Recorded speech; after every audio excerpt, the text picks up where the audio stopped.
Welcome. Hi, I'm Lindsay Simsick. And I'm Krista Williams. Welcome to the New Paradigm Digital Workshop Series by Almost 30. Congrats. Investing in yourself is a huge deal. Yeah, and we want you to get the most out of your experience. So we have a few guidelines that we suggest so that you really get the value for your money. One of them is telling all of your roommates, family members, partners, pets that you're going to be investing the next few hours within this workshop.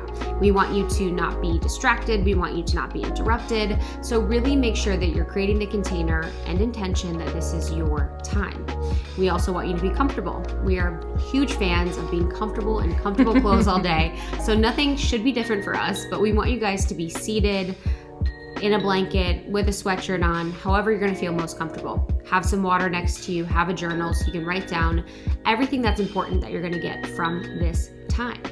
Also, please note that we did do this live, so there's conversations about the chat, the people within the workshop. So those things aren't going to relate to the workshop experience that you're having, but this is minimal, so it shouldn't be a problem. Yeah, and I would say after this workshop too, give yourself time to integrate. Don't rush into anything right away. Give yourself time to really absorb what you heard, what came up for you, maybe journal, and just give yourself time to rest. But we really hope you enjoyed this workshop, and if you do, we have more where that came from. So you can visit shopalmost30.com for more New Paradigm Digital Workshop Series offerings. Enjoy. Yeah, we'll see you soon. See you soon.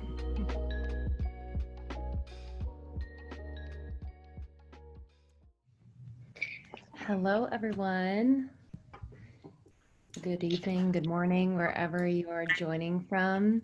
If you feel comfortable, feel free to turn on your video. I am here with my co-host and best friend, Krista Williams. We are the hosts of Almost 30, if you are unfamiliar, so thank you and welcome. But if you are familiar, hello, good to see you all. This is a really special evening with our dear friend, Bree Lanson. Hello, everyone.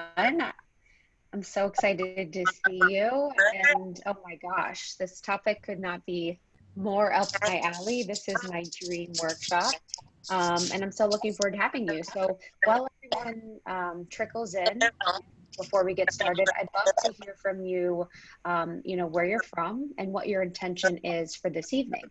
As we create our container where we,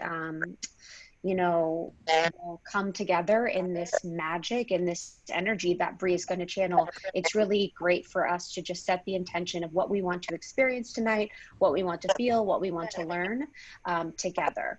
So you can do that in the chat. And for me,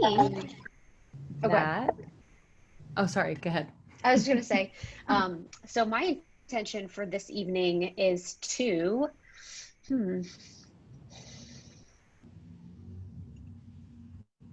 I just think it's really powerful to connect with, these interdimensional beings that are really here to support us and that only have love for us and, really want to help us in this crazy ascension that we're having, and know that we are supported by angels, we are supported by guides, we are supported by all these things, and that we're not doing this alone. So I want to feel less alone by knowing that we have this galactic support team. And my intention is to find even more peace in what I'm feeling. I think as like the 3D part of me wants to go and do. And so I think, as we do ascend and we connect more to our intuition and receive downloads, messages, and even receive codes this evening, I think it's important that we're able to slow down. We're able to be as present as possible and not be so connected to the identity of doing. So here for peace. Like, can I go? Yes. Oh yes, please. You're here to look cute. That's it. I did some meditation earlier and was like setting the, kind of energetic intention and prayer, whatever, just, hold it down, you guys. And I was looking at, why aliens, right? Like, why do I want to even talk about it? And it's so that we can have a more expansive definition of who we are, and deepen our awareness of what we're really doing here. It's always my favorite thing to remind people who they really are on that like deep love, unlimited level. I mean, get on that level. And I'm really honored. Thank you, ladies. And so many of us are star seeds. We're star beings. We have, we might be from another galaxy or planet and maybe don't know it. And, for those of us that have felt like, their whole lives, they maybe didn't fit in, or they maybe didn't feel comfortable in a body. There's so many people that are here, humans that are here, that are actually starseeds. So it could be unlocking or uncovering your starseed DNA, which makes you feel whole, more like your authentic self. Beautiful. All right, so before we begin and ground in with a meditation, I'd love to just go over a little bit of business in case you're not familiar with Zoom, but I'm sure you are. But we have the chat feature, and we'll use that to communicate with each other, to, kind of second anything Bree says, clap, any comments, whatever you want. And then at the end, we'll also use it for the questions during the channeling and the formal Q&A. So that will all happen in the chat. If you need to message us privately, you can message the host if you have any technical issues. And just make sure you're in a quiet spot. Your mute will remain on, so no sound, but your video, please feel free to turn your video on. It's always nice to see your faces, but no pressure. And yeah, just a quiet space. If you're in a house or apartment with other people, maybe it's, now that you tell them that you'll be on another planet for the next 2 hours and that this is your time to really connect and have some privacy and quiet. So thank you for being here. Thank you for investing in your evolution. We're honored to support you. Bree is a dear friend of ours. We have, oh man, I feel like I'm thinking about our event in Vancouver. We had an event here in LA, and every single time we've done a live event with Bree, there have been just these incredible heart-opening experiences, both for Krista and myself and for those in attendance. And I have attended Bree's breathwork sessions and channeling sessions virtually as well. And same, like it's both so heart-opening. She is a spiritual medium and channeler, and she's just the most grounded, funny, kind, heart-centered human, and truly a bridge on earth right now. Making the metaphysical something that we can understand and really become, because we are, so I'm just honored to have her join us for this workshop tonight. Yeah, it's been a joy and a pleasure to know Bree. Anyone that can have as much depth as they have, lust for life and joy and humor is like a friend of mine. And Bree's one of those people, in our space, we know so many, we're able to connect with so many people, but Bree's always been one of those people that has selflessly offered her services to us whenever we needed it most. She just does sessions if we need them, just out of the kindness of her heart and the willingness to support out of truth and a true desire to be a good friend or be a good, human on this earth. And our last session that we had was so powerful for me, our one-on-one session. And I'll share what, she told me and what has changed my life was the recognition that, I'm not responsible for anyone else's healing. And I think as women, we love people so much that we feel this deep responsibility and entanglement almost not to use like Jada Pinkett Smith language, but entanglement almost to others' healing journeys. And I, throughout my entire life, felt so incredibly responsible for my mom's healing, for my family's healing, for my sister's healing, for so many people's healings, including our community's healing. And I would almost do it to the fault of, not allowing myself to heal, not allowing myself to be fully expressed, not allowing myself to live in peace because I was so codependent with their healing. So she has told me things that have changed my life, and her channeling has been, something that I am so excited about. And I know it's very, I know she takes it very seriously. And I remember, when she first channeled years ago, she was nervous. And so it's powerful to see her really stepping into that power, just at such a perfect time. So we are in good hands. We are going to have such an amazing time. I just ask that you have an open mind. And all questions we can have in the chat. There's probably going to be a lot of questions because this information is new to most. Maybe it's not new, but there's going to be terms, phrases, beings, species that are going to be discussed and talked about that you may know about, you may not have heard about, but I think we're all learning about these interdimensional beings and interdimensional travel and interdimensional communication, so we can all learn together. So don't feel like any question is a silly question. We're all here, we are all newbies, and we just want it to be really, really open so you guys can feel really confident about the galactic family that is here to support you and all the messages that Bree brings to us through that community.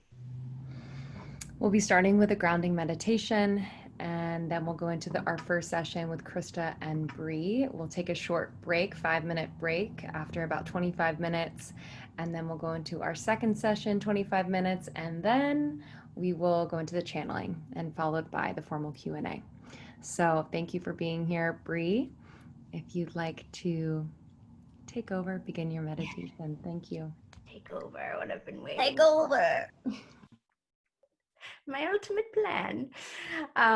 Thank you, ladies. I just adore you both and really acknowledge the work that you do, and it's really an honor. And I'm just gonna cry. I cry like at every class that I teach, and we all get through it. And it's their love tears, and their gratitude tears. And I'm just so thankful for everybody being here and showing up because they want to remember and they want to, also share their light and ask bigger questions. And it takes a lot of courage, and it takes a lot of personal work and awareness to just sign up for this class. So I honor all of you so much.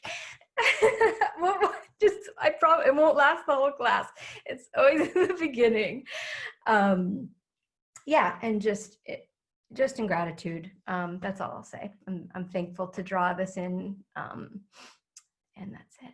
I do have one thought, Linz. When I'm going to guide us all in a meditation, and I wonder about that music that you had happening, and how maybe it's like at a real low. I'm all DJ. I need you to, and I need you to. Is that okay? Yeah, absolutely. So I might be a nice touch, huh? I love it. So I'll just share my computer audio. Does that work? Thanks, babe. Yeah, I guess I should have thought of that, but I was no, I want to make sure I'm doing it technically right. Yeah. Your girl isn't the most technically savvy, but great. Yeah. So, let's see how it sounds. Also, let's just do a little sound check to see how it sounds. So if you can play it, and if it sounds whack, then we don't need to do it. All right, let's see.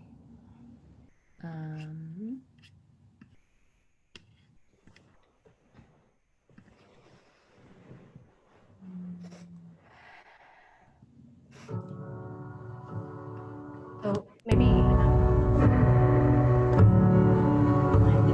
finding it. So how does it sound? Like, does it need to be softer? This will be my volume speaking? Yeah, I'm listening. And if it's not a thing, we don't have to do it. I like it. Just if you need to talk a little, this sound is good, you need to talk a little louder. Okay, great. Thank you. So everybody can just go ahead and comfortable for you to close your eyes. And just taking nice conscious breaths.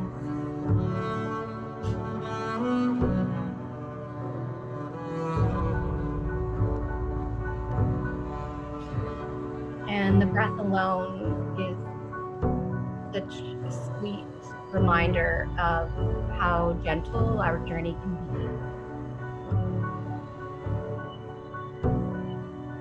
As you take those breaths, maybe dropping more into relaxation, or just noticing how your body rises and falls.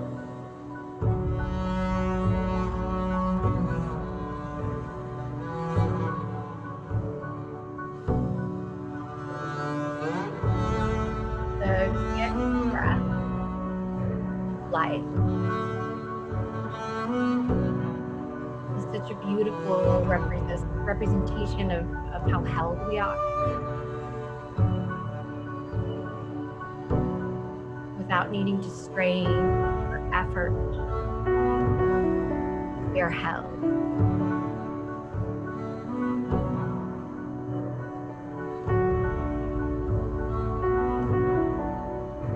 Life is brought to every cell in your body, every organ.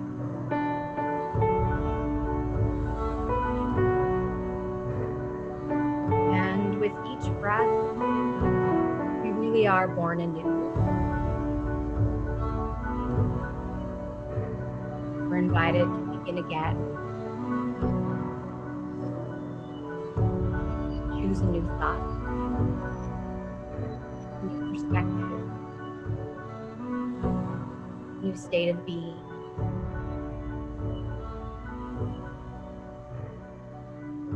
So a nice, sweet breath just into gratitude for your ability to breathe, to be, for this breath,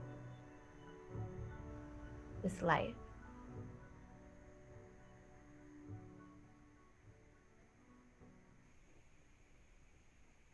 Now, a nice, sweet breath into your body.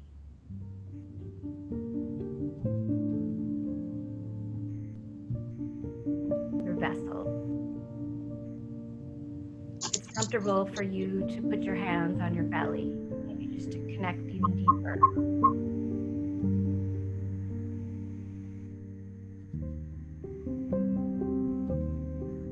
Another example of how incredibly you're held. Your body is constantly working for you, reorganizing itself, shifting to your desires. Our bodies are always calling us back home to truth, present.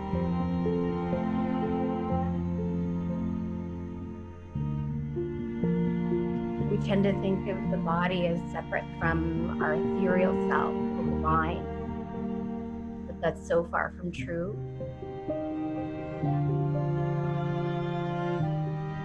Our body is our greatest connector to our soul, to truth, to feeling.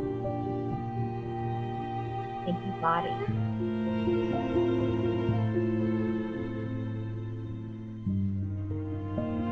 Relaxing hands. Nice breath back into your heart space. An awareness of your heart, your ability to feel, which is your ability to experience life itself.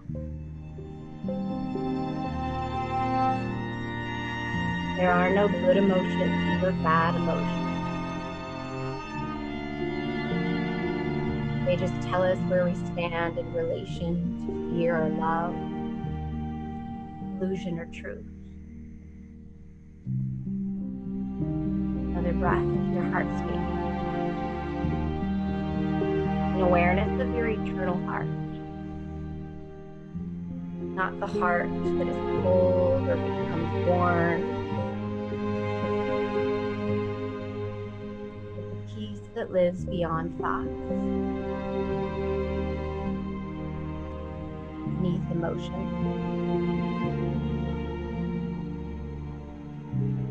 Part of you that tethers to oneness. Breathe into that state.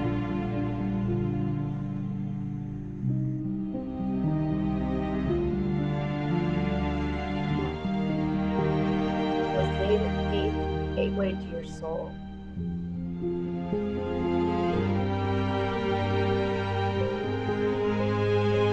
Paper of wisdom.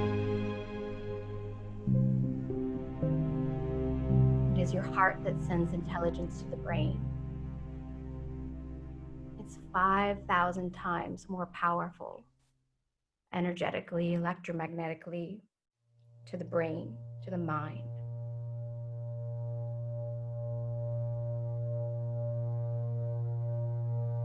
Breathing into this space, this you that exists beyond form, beyond thought, beyond story. What would it feel like to breathe in presence?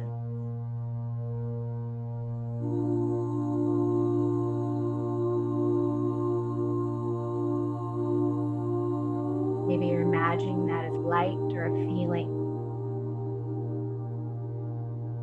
What would it feel like to breathe in life essence? To let it fill your body. This miraculous intelligence that moves through all things. Let it fill you. Let it allow your heart space to become bigger.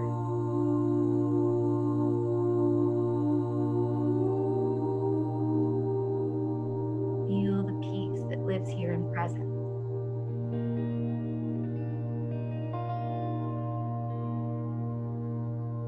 It is here in presence where truth resides, where your true power lives.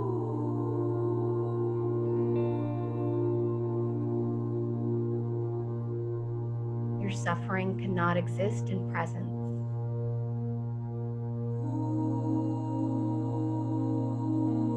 Isn't that enough to assure you of its illusion?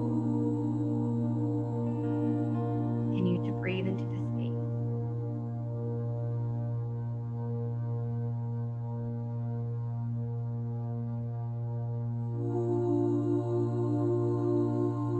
Can you be willing to live here?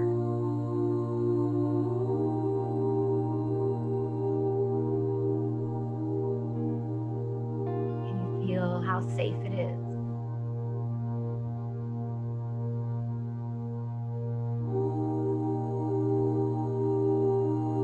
Continue to just breathe into your heart space.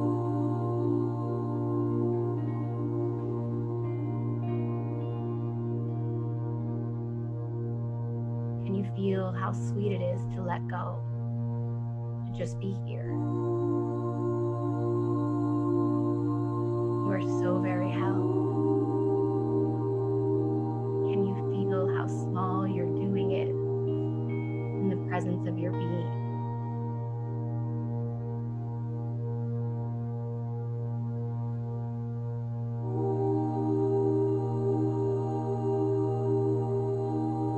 Can you breathe into your heart?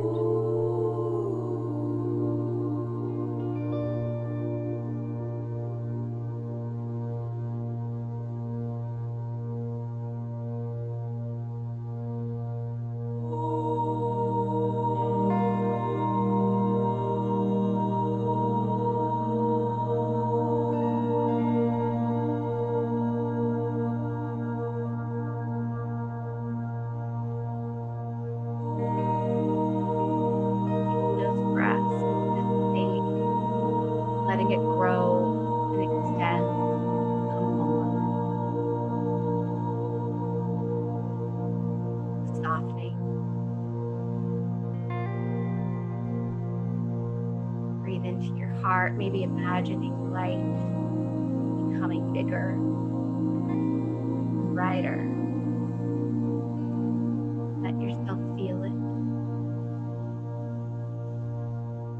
Let yourself feel how beautiful it is.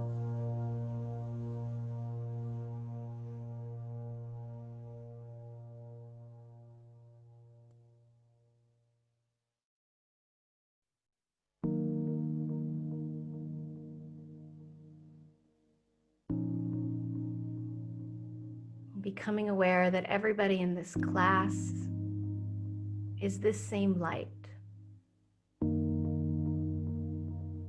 And so as you breathe into this light, imagine yours reflecting and becoming more,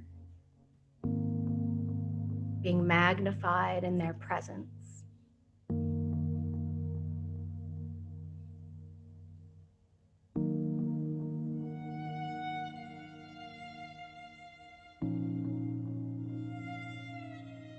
Acknowledging their light, which is their truth, their soul, and also your eternal self. Begin to imagine the lights on this planet, the light workers, those that are here to live courageously enough from their heart.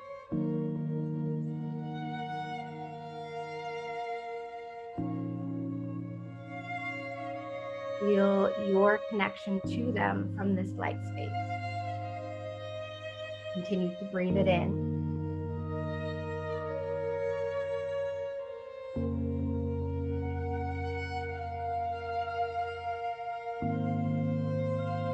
An awareness that all beings here have this very same light. No matter how much they may have forgotten, become lost. This is their truth. So imagining all the lights on the planet becoming illuminated.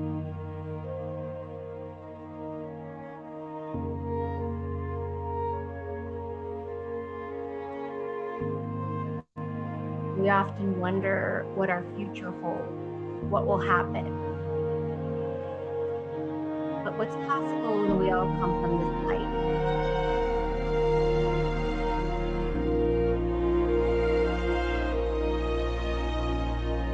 What is the future we want to see?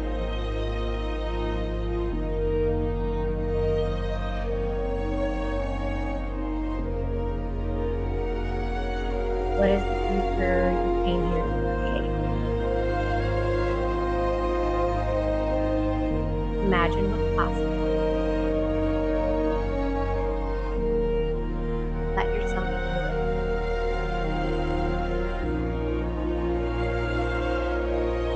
Let yourself even feel gratitude for it happening, or even just for the opportunity.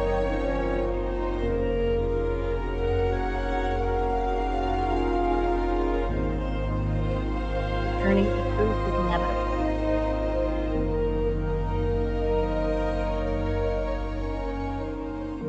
It's our ultimate destiny. So holding the earth in this light, all beings, all light workers, everyone in this class, your truth, your eternal self, your connection to all things.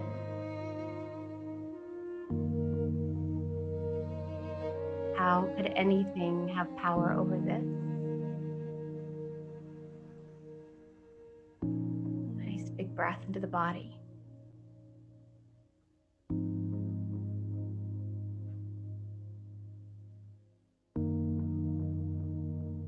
If there's an intention you want to set for this class, for yourself, or maybe it's just a breath of gratitude, grounding your energy down. The earth is not separate from heaven, from all that is true. So nice big breath and back into what we deem as the physical.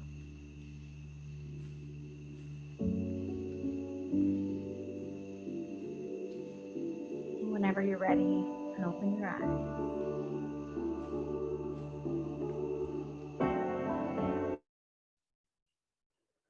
Thank you.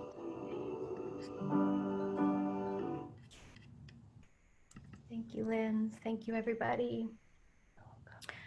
Thank you, everyone. Welcome back to our beautiful crystalline container that we created. And oh my gosh, those meditations just help me so much, you know, to be here and to be fully present. And so I'm so grateful for that. I hope you guys feel Hope you feel good. I hope you feel embodied. I'm excited to talk about this. I mean, this is, again, my dream workshop.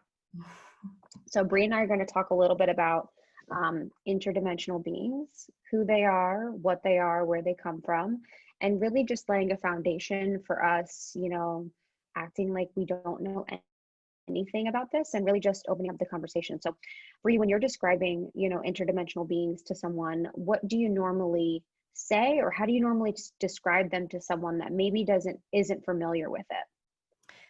Well, I think just starting with maybe even like a larger scale perspective, if, when we were talking about Instagram, just on if we have, I can't even fathom the known universe, but to just have some foundation of it's a big place. Mm-hmm.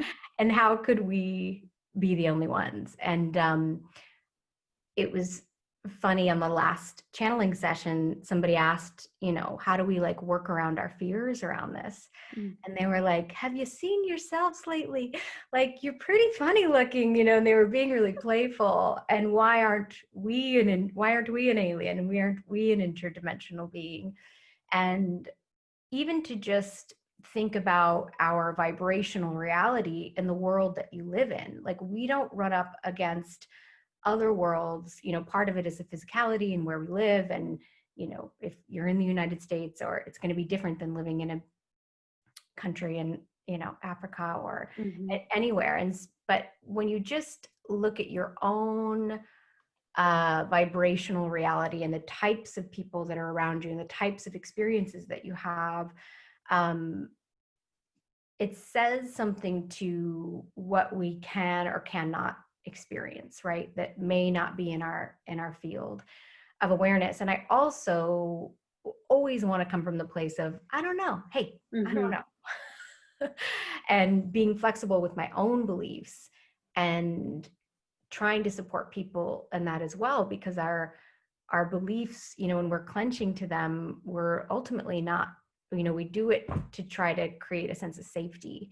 And it can be polarizing to talk about this because it shakes our belief systems, and then we become shuggath. And so I totally understand. But yeah, that's a good question. I don't really have one to fire off, but those are some things that I probably would discuss. How about you? Yeah, I think that's perfect. And it is one of those things, like I think a month ago they discovered a galaxy that has at least 9 Earth-like planets in it. And so, these kind of things happen in science all the time, and we come upon these realities from science all the time. And, it would be hard to believe that we were truly the only ones, among so many. Once you really learn, that other planets are habitable or were habitable at some time, like Mars being habitable at one time, or also considering the fact of like our idea of habitable is different than someone else's. So when you just open your mind in any way, and you just open to the possibility that, just as much as sometimes we think negatively, we're like, oh, aliens, they're like these negative things that are going to take over and all these things.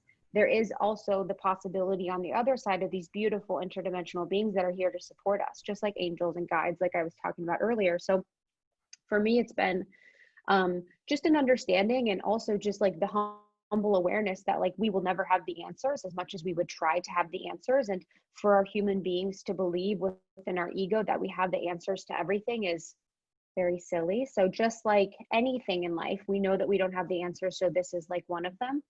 And, I also like to think about with interdimensional beings, like there are opportunities, and you guys have probably seen where people have seen the crafts, they've seen the aliens, they've been abducted, like, Brie has. But it doesn't always happen physically. It doesn't always happen in the 3D. And once we learn about dimensions, we can really understand that a lot of these things work with us from an interdimensional level rather than just like a 3D consciousness level. And it's not really physical. So it's not always going to be like, I'm seeing an alien, we're talking, because this is my understanding of seeing, my understanding of communication, my understanding of the world. And that's not the way it is for everyone. So just like we treat everyone on our human planet with openness and kindness and compassion, we treat everyone in the galaxy with openness, kindness, and compassion. I love that. Oh, Oh, sorry. go ahead. I just had muted myself. I, yeah, and I know we'll probably talk a bit about this too, but um, a lot of what we know or what we're kind of fed about aliens and Hmm. not even aliens, I'm just like, I don't know, it feels like so Yeah. wrong, you know? Um, and also like even the word abduction, it feels Yes. so violating and anyway, I just always kind of with anything, you know, is this truth or was this taught? Like was this taught to me, you know? And truth feels like what we just accessed. Truth feels um you know, embodied and at peace, and so checking in with yourself too and just looking at what has been taught. um and I think a lot, you know, I feel like on some level, you know, not that there's, you know, just like here, there's an array of dark and light or whatever, different vibrations. And sure, there probably are, you know, different types of aliens.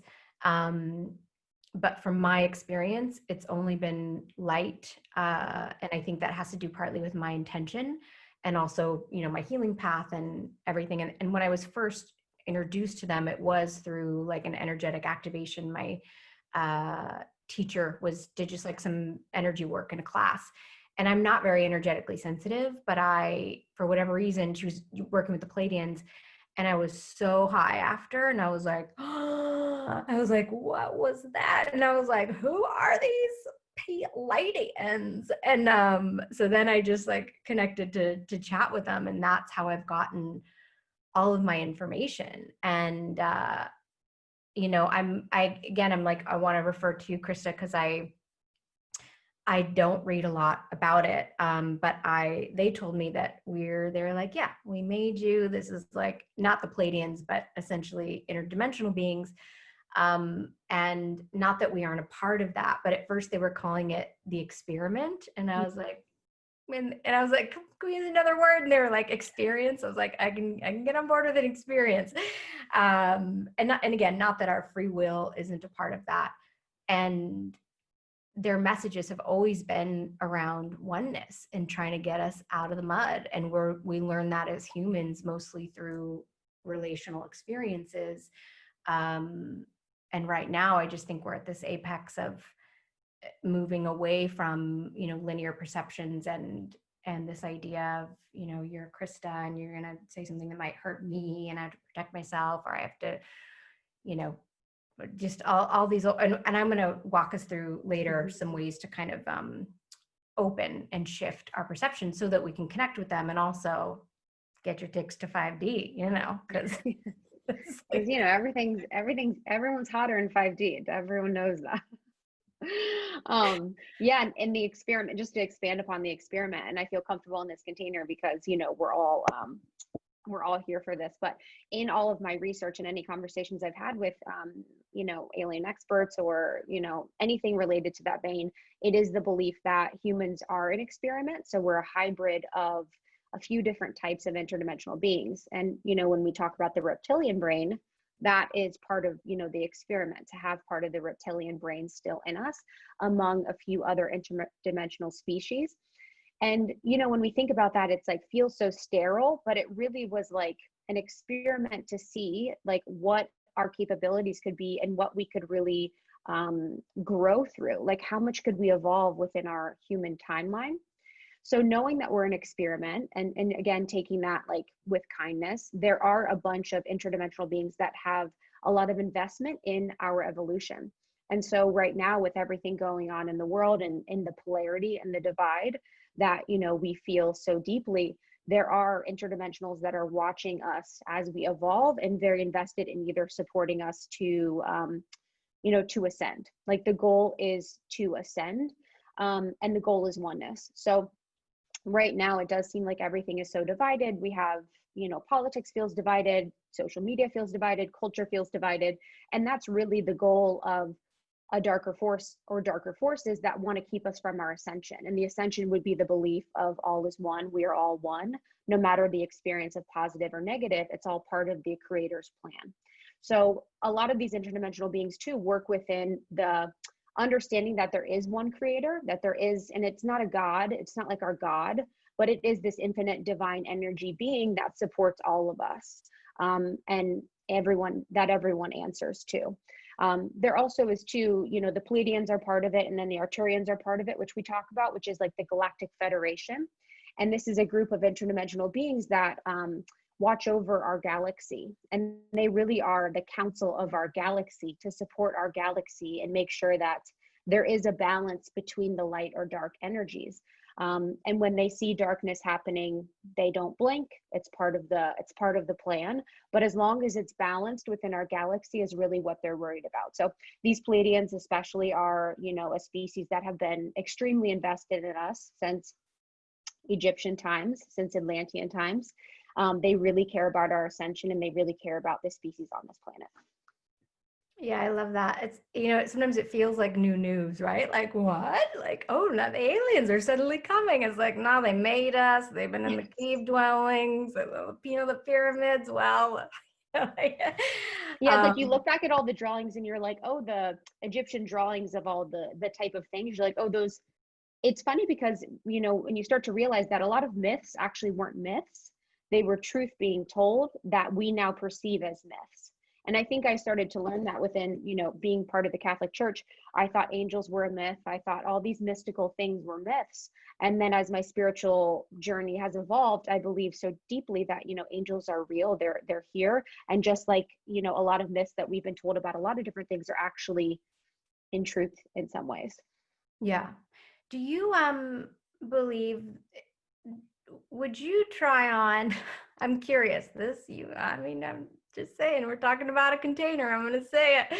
Do you think angels may be aliens? Oh yeah. Mm-hmm. Okay, good. Yeah, I've also heard that too. Yeah. And that's the, you know, and just on that point, I think that's such a good point. So, you know, all of us have, not all of us, but I'm hopeful that a lot of you have a spirit team that you work with, whether it's your spirit guides or a spirit family, or whether you work with aliens. But a lot of times people see these angels could be aliens that we perceive as angels because within our context of understanding, we know that angels exist, but we don't yet know that aliens exist. So you could have an angel that you work with that is actually an alien. You could have a spirit guide that's actually an alien, or an interdimensional being. And I think that's an important note too, is, you know, they've said to me, they're like, hey, we just work within what's in your consciousness and whatever is like, you know, and they're not trying to like fool anybody, but they're like, we're going to work with how your brain works. And and I was also just seeing a couple questions on here, you know, about the experiment and being here in this particular dimension. This is kind of, you know, this is a fast learning highway. And so I think it's also important to note, and what they share all the time, it's not that we are less than, it's that, you know, if we look at all the contrast, we can actually ascend a lot faster. We just have to choose it. And so I think that's kind of just an important thing to note. It's because I do that too. There was a point where I was just like, you guys pick me up. I don't want to do it anymore. Like, and then I was just kind of shown like the expansiveness of just, you know, more things. And then I said, okay, I'm fine. Just kidding. I'll stay here and work on it. So I think, you know, amongst, and we're witnessing that right now with all the contrast, is seeing, I mean, it's wild to just continue to see the shit show. And then in congruence with that, everything that's opening, and we're all just being served up. It's just like, come on, honey, you got to clear this out. You got to get rid of this. It's not going to fit where we're going. And it's rough, but I keep really, I feel like I have been leaning into hardship lately like a bull, like not like aggressive, but I'm just like, okay, let's do it. Cause I know now what's on the other side. I've been through some huge awakenings where they were so rough and really just made me get rid of all my, not all my, but obviously, but a lot of my ego stuff. And so, yeah, even just yesterday, I went through this other, yeah, I think where we're going and how we can get there is looking, awakening is seeing beyond form. It's seeing Mm-hmm. the illusion of form and into whatever the lesson is, whatever the essence is, so that we can transform. And it's like you said, like they don't blink at the darkness because they're fully in the light. And when we push against the darkness and we fight against something, we're still under its hold. We have to rise above. Like that is the transcendence that we're in. And it's not easy. It's just like, just drop the ego, the thing that you've like built your entire life. It's fine. Oh my gosh. We can answer these questions too, but I did want to talk about the Pleiadians and the Arcturians. So those interdimensional beings, specifically as the ones you work with. Oh, me. Okay. All right. I was like, you. Okay. So Pleiadians. So yeah, that was the first like interdimensional beings. Because before that, I was like, angels, that's cool, like ascended masters, what's up? Still had to work on some of them. But I had no knowledge of anything. And they were just like, yeah, we made you. And we're here, because of oneness. And I'm actually going to read something super short because I was going back at like to look at all the old stuff from, this. Oh, come on. Who's going to let me do it? I was like, I'm going to read a beautiful passage, and she's struggling. I have it on my computer. Perfect. But so Pleiadians I jammed with for a long time, and they were kind of like my go-to for all things. And they would help me with my little tiny, Brie problems. I'd always be like, can we circle back to the guy thing? Yeah, honestly. And they were like, do you want to know how to change the weather? I'm like, They're like, but like, is he going to text me back or? I'm going to make him text me back. No, but they have showed me stuff like that. And that's what they've explained too about their kind of consciousness and their awareness, is that because they understand that they are one, like with the earth or each other, everything is more mutable, right? So we obviously have a symbiotic relationship with earth, but we're not really connected to it. To a certain extent. But when we can be aware of just what we did in that meditation, that we are the oneness, that's how it was like, you guys want to manifest? You guys want to learn how to manifest? That's how we really manifest, is like becoming the oneness and remembering that, instead of thinking I have to do all these things in order to get that. And I was sitting here one day and they were like, yeah, like, do you want to know how to change the weather? And they were just showing me how, if I wanted to manifest a boyfriend, then I would like feel what it would feel like to have that person in my presence. And they had me really, really go there to feel what that embodiment was. Not just like, yeah, oh yeah, it'd feel good. But I was like way out in meditation. And then they were like, see, this is how you do it. And then the form can come. And then they had me connect with everything around me. And they said, so like, go ahead. And I was like, and I didn't even really believe it. And I was like, okay. And I was like, and it was raining. And I said, the rain's going to stop in 3, 2, 1. And then the rain stopped. I was like, I want $1 million. I want $1 million. Yeah. Change my mind. Wow. So yeah, and that is what is possible when we, it starts with the inner work and all that. And then the Arcturians, I was introduced to more recently, just a few months ago. They had come to me when I was asking about some additional information about my abductions, and they came in like this group of 3, and I talked about this on the IG. I'll make it really short, but they just were like this light beings, and I was like, oh, okay. And I chatted with them for a bit. Later, went to host a retreat in Sedona. Hey, girls, there's a couple of you guys on here, which I just love, and was introduced formally to the Arcturians in like this UFO viewing thing that I had no idea who they were. So I went and channeled them, and they've been lovely. And that's who I'm going to channel today. And I don't know if their information is so different.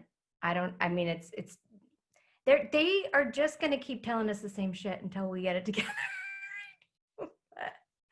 But I read that they were like a little, I don't want to say higher, but what do you know about them? The Arcturians. So I know with the Arcturians that, and you guys probably know Joe Dispenza.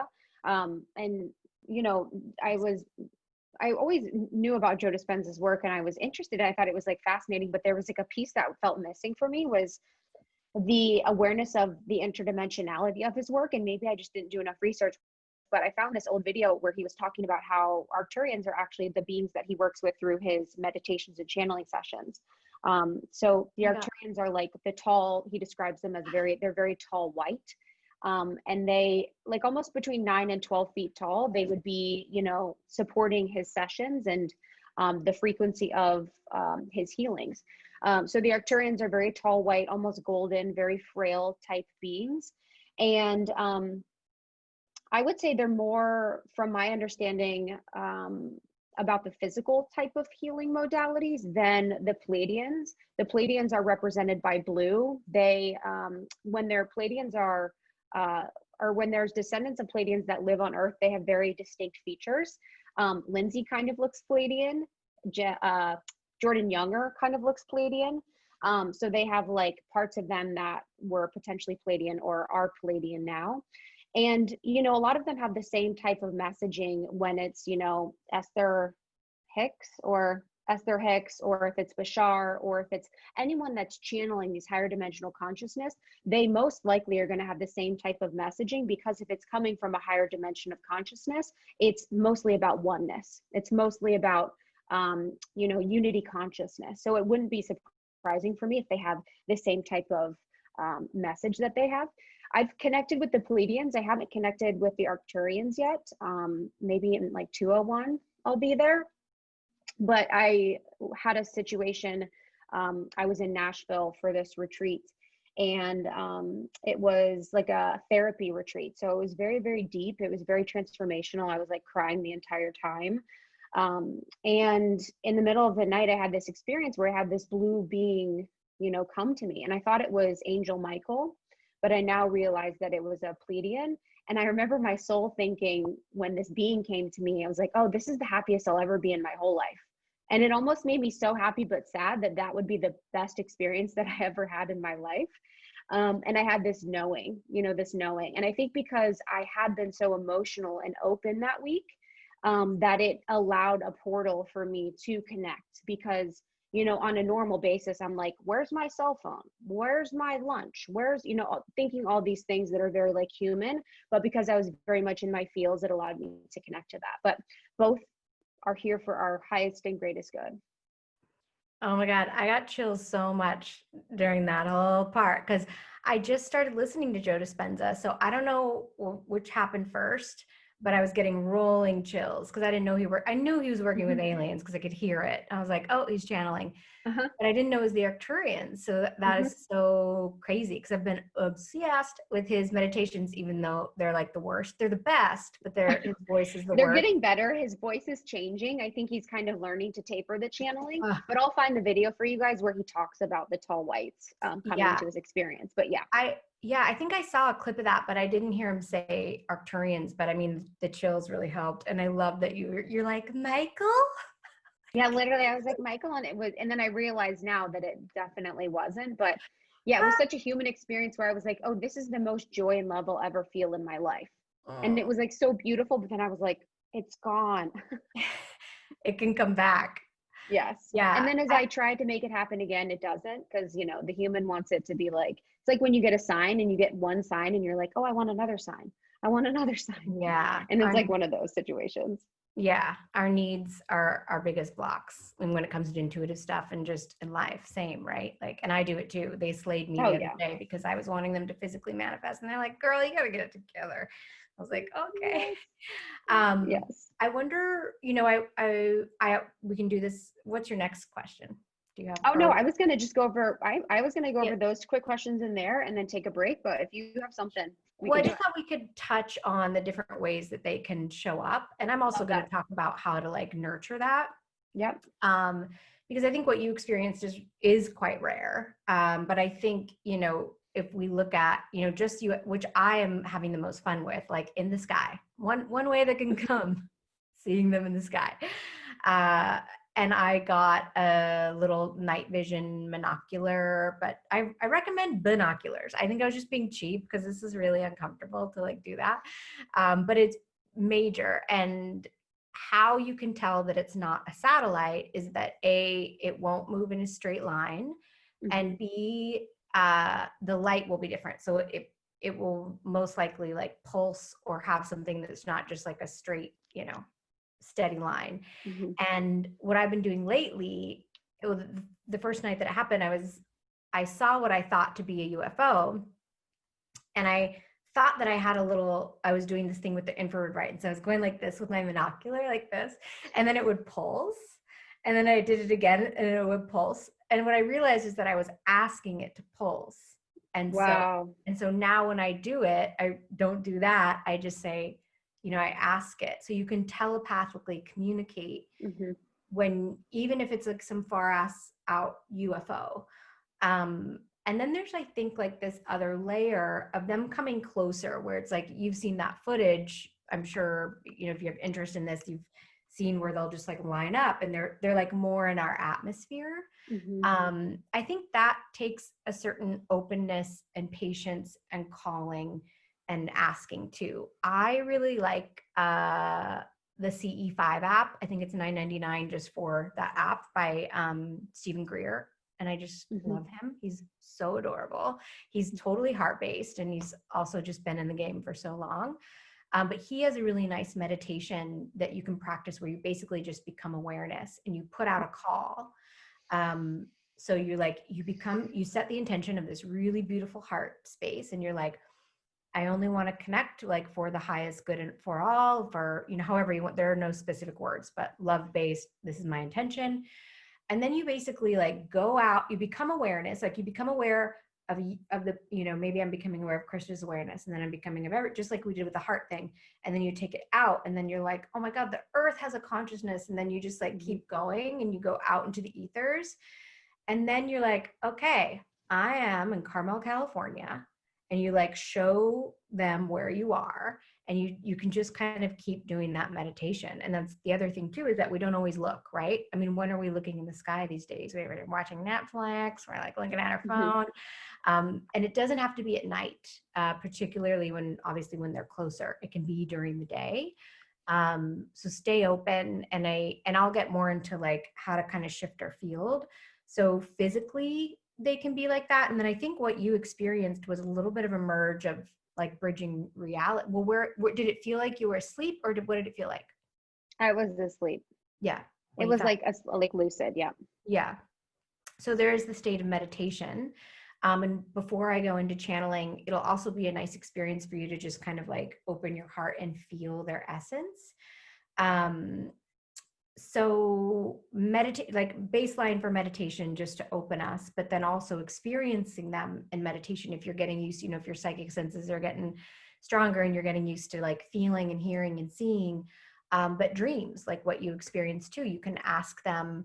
And again, setting the intention of loving, light consciousness to come to visit you, or breath work, the types of things like this. And then for them to actually show up physically is you got to be pretty open. And I'm not saying, I don't want to put that as a condition, but I want to say that to ease your maybe fears of this is like a little like blue being is going to be like, hey, just like, but not that it can't happen, but we really, I think, have to be quite psychic or have worked on our vibration quite a bit in order for that to occur. And it totally can. I haven't had that happen to my recollection.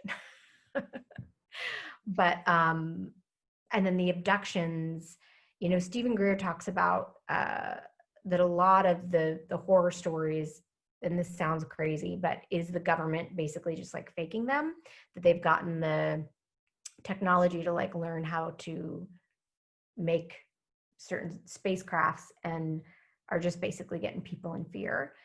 When it first happened, I'm like, can I talk about this? What time is it? No, we'll take a break. We're okay. We're all right, right? Yeah, we'll take a break at 6 if that's okay. Okay, great. Perfect. And then Lynn will go. Okay. So I don't have any memory, but I have asked them what had happened. And I'm like, and what happened was, no. But had really incredible fatigue, and I was in Vancouver. My mom lives in BC.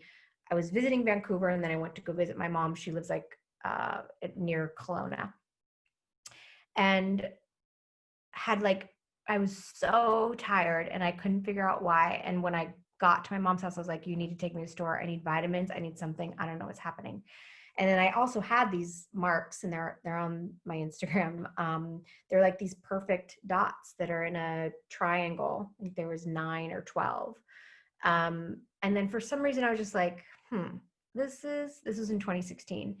And I was like, this maybe is like an alien thing. So I Googled it, and it was the same marks. And I had another psychic friend look at it for me because I was just too close. And they explained that it was an energetic upgrade. And they were like, you're growing really fast. You're about to grow really fast. Your body's only capable of so much. So we gave you a little upgrade. And they were like, and then also just talking about how the earth is changing and pollutants and a little bit of an activation. So I felt better, because at first I was like, oh, I felt violated. And when I asked later, I understood that it's not our bodies that are being, floating out of a window. It's just like, it's our ethereal body that goes. And I think that's really part of the fatigue. It was like this bigger part. There was kind of like a part of me that probably went through a certain density and then, back. And we talked about it briefly. They were showing me that through just doing that, they didn't say they did, but they showed me what they were capable of creating, like having they could just easily recreate every single detail of Brie. Like they just would take the sample and stick it in like a computer or some intelligence, and then it would be created. And so the point of that was them getting a sample of Earth. They also said that they took like a screen, like a screenshot, like a snapshot of all my potential realities within a certain radius. And not only that, but like their potential realities. So it was like this whole shifting consciousness of a certain, wherever I was standing. And I actually just looked at a friend's, when I posted all that that abduction stuff, I had some people send me photos, and some of it I was just like, that's a bruise. And then my friend sent me something, and I was like, that is exactly. And it had just happened, after I posted it. And so I went and looked at it today, and for him, it was an upgrade, and they gave him some information. So again, I'm not saying that there aren't like less conscious abductions, but I don't feel that mine were bad. It didn't leave me feeling, strange, other than just a little bit tired. So it's happened twice that I know of in Vancouver. And they also explained that they were like, yeah, that's an active area. There are active areas. And in this case, it has to do with volcanic energy. And they said, notice, around volcanoes, a lot of people are awake. And they said, that's not a coincidence. It's a very high frequency energy. And so people tend to be more conscious there. So even if you're not abducted, you're still in that energetic field, and you are shifting, and you're being affected by it. And not to say that it can't happen in other areas, but when I look back on stuff, I'm like, oh, I was born near Mount Shasta. I now have moved into, I've been drawn to Vancouver. I'm constantly there, like Vancouver, Hawaii, even Monterey has got this like really deep bay. And so, yeah. And their deserts tend to be, I think, I really feel a lot of alien energy when I'm in deserts. And then looking at I know we're going to take a break, but looking at the questions, I think that they're starting to, like the government and the Navy, kind of saying like, yeah, okay, they exist. I think they're doing it because they know that they're coming through and they kind of have to fess up a little bit. Yeah, Crystal, what do you think? Yeah, I also, we're really going to go in.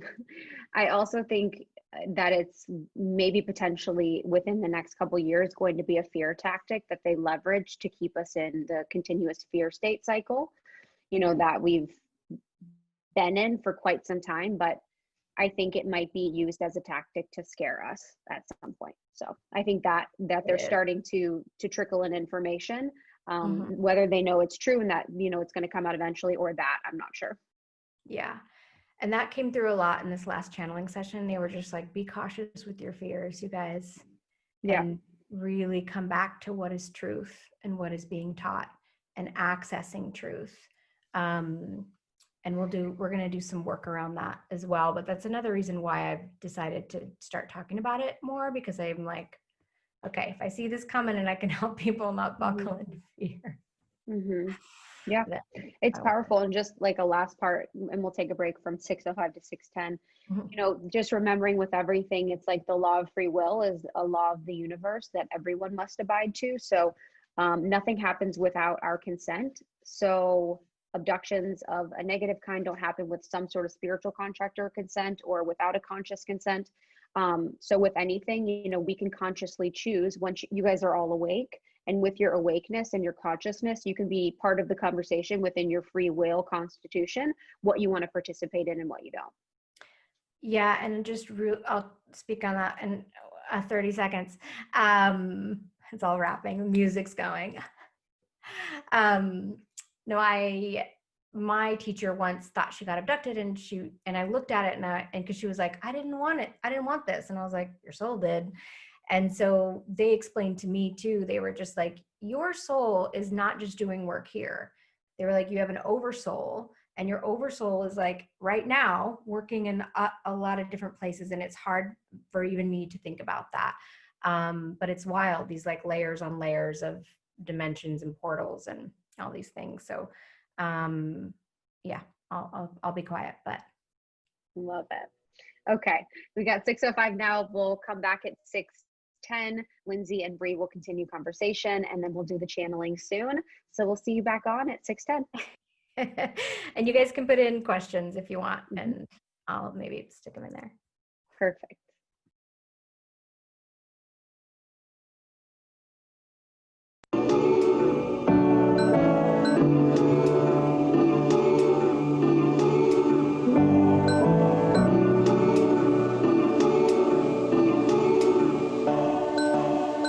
Love is everything. Love is everything because love makes the world go round. Love is the foundation of our soul.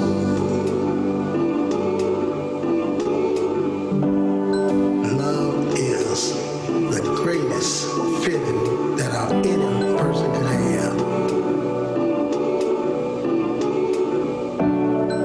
And the love for someone or something is the greatest feeling that ever existed. That's what love is.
Hello, everyone. Welcome back. I'll give everyone just a few moments. I mean, how about that? That first session, I was like, okay, I need to take a lap around my apartment, integrate that. Oh, so good.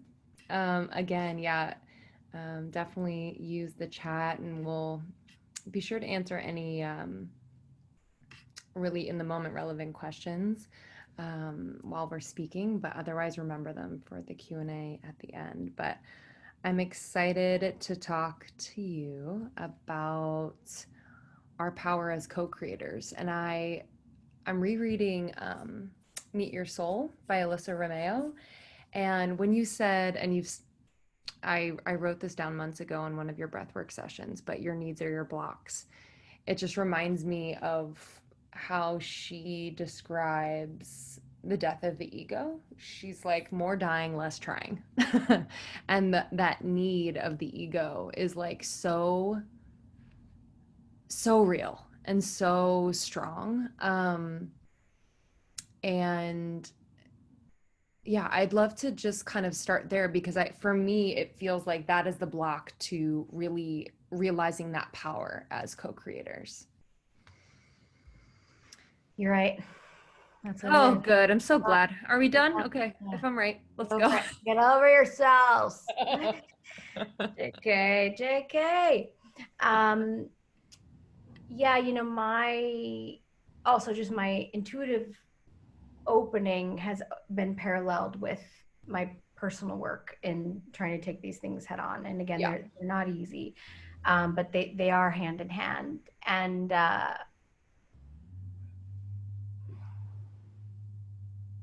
I want to,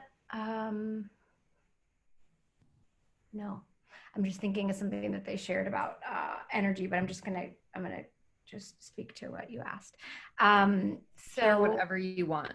No, I know, but I'm like a little puppy. I'll just be like, and then, so I'll try to stick with it. And this is my favorite subject. And it's an infinite process. So I think let us be gentle on ourselves and know that there is no there, right? Just yesterday when I was going through so the house, I live in a place that I've loved more than anything ever in my life. And I found out it was going to be sold. I was going to try to buy it. Wasn't going to happen. Let that go. Saw that my need of, staying here, having this place was really in the way of me accessing a deeper freedom and a deeper feeling of trust. And all I really wanted was a peaceful relationship with life. But we make it about the things and the people and all this shit. And we make it so conditional. And then even just yesterday, I thought, oh, I can stay here I think I'm gonna be able to stay here for like a year or two, because whatever, person that's gonna buy it's gonna tear it down. And then I found out yesterday that I might have to leave in the next couple months. And I just felt, and I thought I had let it go. And I said, okay, like I said, I've been leaning in like a bull. I'm like, let's freaking rumble. Let's do it, And so I did breath work. And then I saw how much my clenching to my need and even how it would be released was in the way of me being able to see and experience an even better potential, and not a better potential to fix it. But it was just like, why are you giving yourself 2 years to level up your life? Why not do it right now? And then I just saw all the things that I really actually want had nothing to do with this. So I just had deep gratitude and I moved through it and it was gone. And then after that, I had this high. I was felt like I was on drugs for 3 hours from releasing this layer of an idea of whatever, who I was, how I was safe, this and that and the other. So I think when it comes to a really easy thing to come home to anytime we're up against hardship is knowing if we're on the struggle bus, we are definitely coming from the perception that we are limited, we are separate, we are that our worth and our love is coming from something else. And that is the biggest illusion of them all, that love comes from other people and that safety comes through some type of condition or a person. Love is amplified in presence. When we were just in that meditation in the beginning and we felt that, you felt it. That is truth. And then we're taught that, yeah, it comes from other people. You need to get loved. You need to get worth. You need to prove. Like love and success are often so tied together. And I thought maybe we could just, if we can just take like 2 minutes and write like for ourselves, just write down a couple things.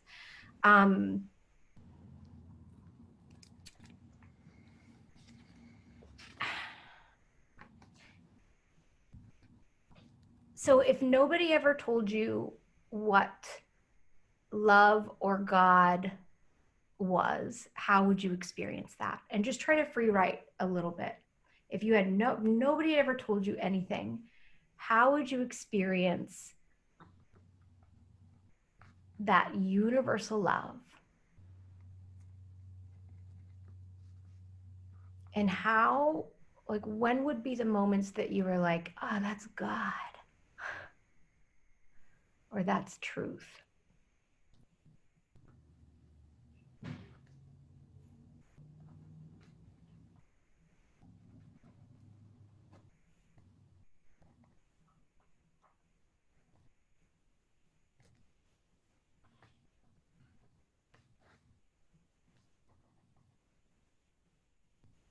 And maybe even if nobody ever taught you what success felt like or what success was, just try it. I know it's hard, but if no one ever taught you that, how would you experience success? And you may be able to just kind of fill that in with fulfillment.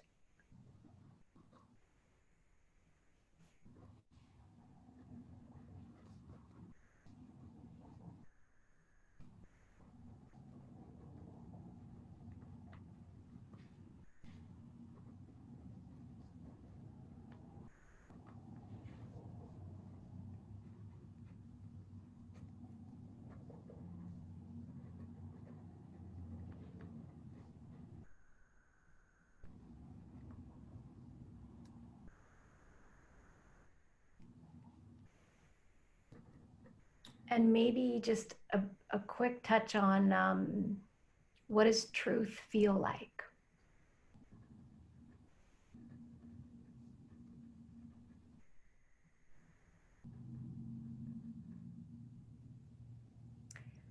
And when I use the word truth, it's almost like you can replace it with peace.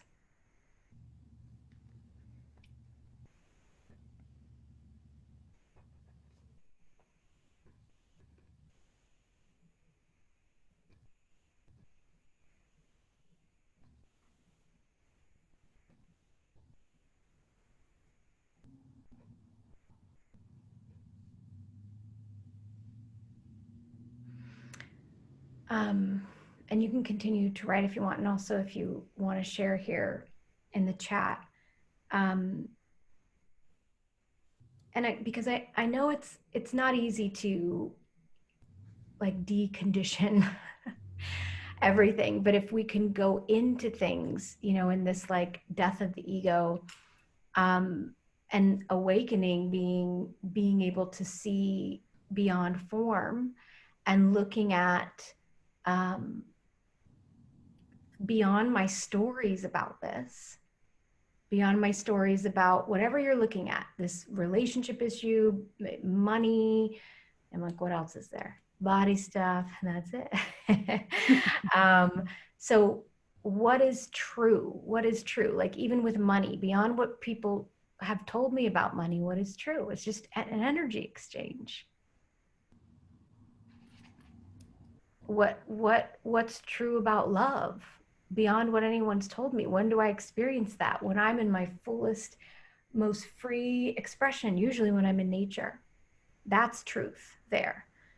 And so when we are suffering, we've gotten under the illusion that something is coming from something else in order for us to feel whatever we're actually looking for. We're actually always just looking to feel a greater experience of whatever it is, love, freedom, our expansion. And we're saying, yeah, but we need that, right? So starting to just look at, what am I asking of this condition? As long as I have that condition, then I'll feel what? Then or even just with like, if it's, if I'm holding judgment or jealousy or anger, as long as I hold this, then I know what? As long as I hold anger towards them, then I know I'm worthy. Then I know how to honor myself. And this is how we stay trapped and don't move into who we really are. So you can look at, how would my soul see it? What is my higher learning? What could be my higher, what is my healing in this? I've been asking myself that lately. What is my healing in this? Because if we try to tackle the condition, we're just going to have more of the same. If we break up with somebody and we don't heal that deeper lesson that was there, we're just going to manifest another relationship just like it. So it's a step to say like, yeah, I'm going to do different. But if we don't look at, what was this here for? What did their soul teach me? Not only their soul, but what if we were the same soul and consciousness? And that's hard to try also when you're angry at somebody. But yeah. So because I think, especially right now, and I'm moving through it too. I'm not like, this is how you do it. Like universe is just like, I'm, oh God, like I had to go through a forgiveness thing the other day. I didn't think I'd be able to do. But we have to go through it. It's like, to get to the other side, you got to go through it. And so that doesn't mean don't feel. That doesn't mean don't get, I was so angry. I was screaming just in my house. I hadn't been that angry in like so long. And then I had a pop quiz and like basically had to really sit in forgiveness. So I think right now we're all just being asked and given the beautiful opportunity to embody the truth that we know to be true. We don't know it. If it's not embodied, we don't know it. And again, like it is an infinite process of what forgiveness looks like, or whatever the lesson is. But I will say the payoff is crazy. Like the freedom that I felt the other night was insane. And I also, these past few months have been trying to work out of the doing, and have been really like trying to lean into the power of my being. And you guys felt that in the beginning. It's like, what doing could hold a candle to this? Nothing. And so when we talk about our power as co-creators, it's creating from that essence and getting really honest with ourselves about what are we valuing. So if I'm I read a friend the other day because she's going through a divorce, and I said, I was trying to like help her as Brie, and then I was like, oh, should I just look at it? She was like, yeah. It's like, okay. And part of what they were saying is you're valuing hardship. And of course that's not her game plan, but what is she talking about? What is she taking up space in her head and in her conversations? What has been her pattern? She's valuing hardship. So it's coming into her being. So if we, it's can be hard to swallow accountability, but it's meant to really be empowering, right? It's like, okay, here's my situation. I do it all the time. How am I contributing to this thing I say I don't want? And then look at then I can look at those beliefs I'm holding. I have to suffer to get love. My worth comes from others, like all those things. and saying, what is my deeper healing in this versus I'll just get love somewhere else, right? And then we're just stuck in that trap. We're not empowered, and we're actually, and if it is about money, you're never going to have enough. It's always going to fall to the wayside. So we have to, again, like transcend to look at what is the bigger lesson in this. And then also with that co-creative power, I feel and see so deeply that it's in our being. Like yesterday when I went on a walk, I just thought, wow, like this is where we create from. And I caught my mind going, oh, because I was walking in my neighborhood, oh, it could be like this, it could look like this. And I go, no, none of your business. It's none of your business. That, inclination for us to say, well, what do I have to do? Strategize. I'll call this person, this and that and the other. We know that that's not what inspiration feels like. And when we look at how to really get powerful in our co-creation is looking at our intention. What is your deepest intention? What is your highest expression beyond all form? What are you doing? And what are you valuing there? And we tend to think we have to do this and this and this and this and this before we get there. But the deeper the intention, the more powerful your ability to create. So I'm a hairdresser and I want more clients. But what am I really doing? What am I really doing on a deep level? And what do I really want to inspire in others? Because the ego is going to say, oh, market, buy some ads, like do this and that and the other. That's going to get you not a lot of places. But if you tap into who am I really? Why am I really here? What do I want to activate in others? You can still be a hairdresser. You don't have to be a spiritual healer. But what is the depth of what you're doing? That is the money. That's the magnet that people hold on to. I will say, this is not like a brag by any means. I have never worked less and I've never made more money in my life. And that is not, I have never worked this less for the money I'm making. I've period never worked less. And it is because I keep going back to that deeper intention. And I know it's hard. The mind wants to go, what are we going to do, Brie? You want to be a podcast? You want to go do this? You want to go do that? And I'm like, and I've had to really subside it. And the freedom that I feel from not having that here it's like, I didn't realize what a big weight it was. So it's a process and it's catching those things when they come up. And if you want to write a little bit about it or, think about it, maybe I'm going to get out of the way here, but what connects you to your being state? We tend to think, in that heart space, we don't find it valuable, but what lights that up? So if your highest state and your heart was your power of manifesting, if that was the only thing that mattered, how would you be tending to that?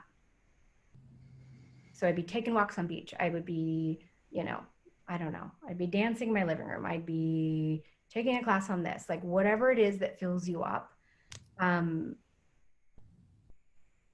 That's actually the money spot. So I'm just looking at my notes really quick. And I guess I just want to ask too, like, how do you know? Because I know that feeling of when the ego's like, you gotta do this, and then this, and you're gonna get this, what you want. What is that distinction between that feeling of doing that thing that really connects with your intention? So say going on a podcast, like you were saying, does feel in alignment. Is it that feeling of peace and not pushing? Like, can you just describe that feeling? So I will speak to my experience. Like I will be on a run and I'll be like, oh, dude, do this. So there's no thinking. Yes. or I'll get out of meditation and I'll go, oh, I'm inspired to do this. And so it feels like, duh, that makes so much sense. So it's not that I'm not doing anything, but I'm doing very little and it's hitting the mark. And so with the podcast thing, I just, I, for the most part, just let it come to me in that specific example. But it could be that, and now I have people I've had this last couple weeks, I've had, I don't know, like 4 or 5 people reach out to me, and I'm not going to do all of them. That's the other thing. It's like, I'm going to collaborate with this brand this week because I like the brand. They don't really have any followers. 0 Fs. I don't care. Like, I'm like, what feels good? Yes. Like, what feels like service? What feels in alignment? And I get it. It's hard, and I'm still learning to do it and not be reachy. But think about reachy energy when you're dating. Reachy, and then think about it with the universe. Like, it's the same. Why would The universe is the ultimate, your ultimate partner. Yes. You know? Yeah. And when I scare them away, like with this place, before I found out that I got it just as like renting it, I was trying to fix my vibration, and I was like doing all these things, and I connected, and my soul said, the place is yours. You created it a long time ago, and that's why it exists. And I was like, oh. So like, trust that we are the universe. Your soul is trying to guide you, and you're just like, I don't have time. I have to work. I can't make time for that. I got this, right? We're just, yeah. Oh, yeah. The like, to trust your soul is actually terrifying to your identity. I know. And it's the best. And the bigger the hardship, the bigger the freedom on the other side. If you lean into the lesson, it's crazy. I've had heights of bliss after hardship that were like lasting, and then just completely, but it's like, you got to look at, okay, and you feel all this, get angry, cry, do all the things, and then say, how could this be here for me? How is this here? Where am I holding? Yeah, same questions we went to around where's, what is my healing? I'll send you guys to just some other like a lot of these journal questions that I have here. But the last thing I'll say around all of this is like, it's becoming non-negotiable. Like, everything is just so transparent, and so like, the other stuff isn't going to hold up anymore anyway. The noise, and it's just, so yeah, how can it's mostly just, what do I really want to do? What does it look like? If I were to just let the universe work through me, then how do I show up? How do I show up in this conversation? How do I show up in my work? Plans are like not a thing anymore. And we were just pretending that like, that, the future was it, right? Like, it's presence, it's presence, it's presence, it's presence, and it's presence where we really create from. So we're being forced to like be in that. And we're just watching all these systems break down. So we have to build new ones. And they showed me a long time ago how we were kind of under this guise that energy is created in a linear fashion. They were like, you guys used to be able to harness all of this power to create, and you've forgotten. And they were like, you don't need religion anymore because you have consumerism and capitalism and this distraction. So we're all going after this linear, and the ego, hoard, whatever status, vanity, power, all imbalance is created from our disconnect from, getting power outside of ourselves, period. And so that imbalance in Bree creates an imbalance in the world. And so it's here, all the bigger issues that we're facing. And then if you just think about, I want to learn how to harness universal life force energy. And this is what it is. It's all this personal work. It's the belief that we're separate and things are linear. So when we get to dissipate just little by little, letting go of those fears, we begin to open and we begin to harness that true power of creation. And just get honest with yourselves now about what you really want, on a soul level, because the ego stuff, it's going to hurt if we try to keep staying there. And that doesn't mean that I can't have a lot of money, or I can't, still whatever, be on a podcast or have those things. But you do know the difference between, when it feels like sacrifice, right? I don't know. Linz, does that all make sense? Yeah, it makes so much sense. I've had so many moments in your breathwork sessions where there was just this overwhelming feeling of support in that remembering. Mm-hmm. I just kind of felt, it wasn't a sadness. I was just like, oh my gosh, I've just forgotten, right? Like all the pain I'm like feeling or whatever I'm going through, it's like just this,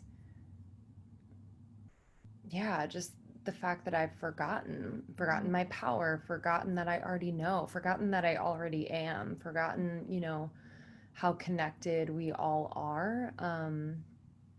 So yeah, I think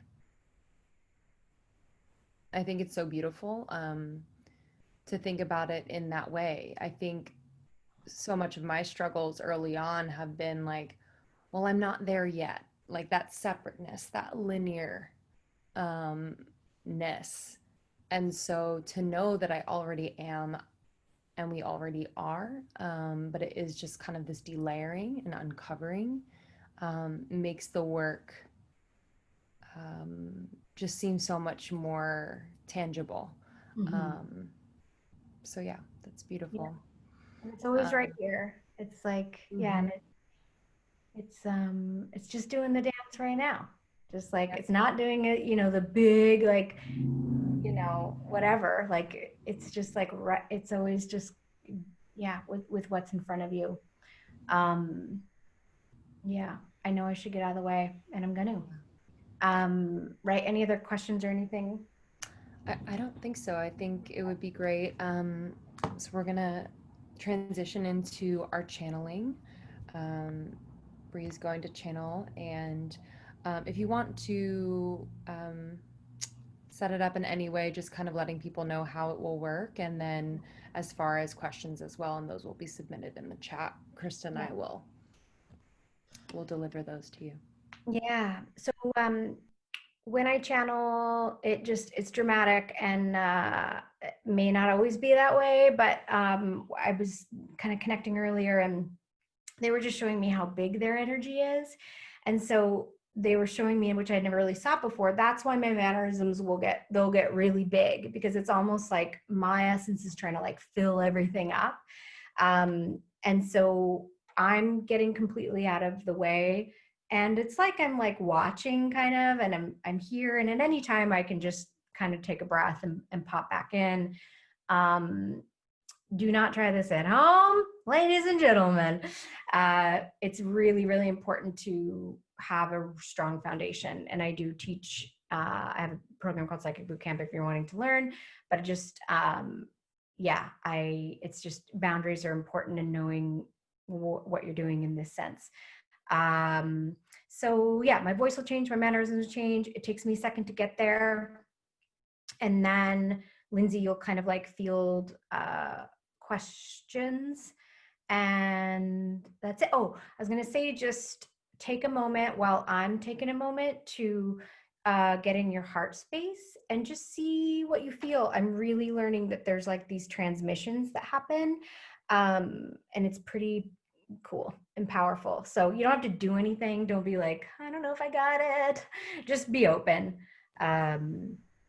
And I rock, and I hate it. It's taken me, I don't know, 5-6 years to do this like this. So anyway, it'd just be a second.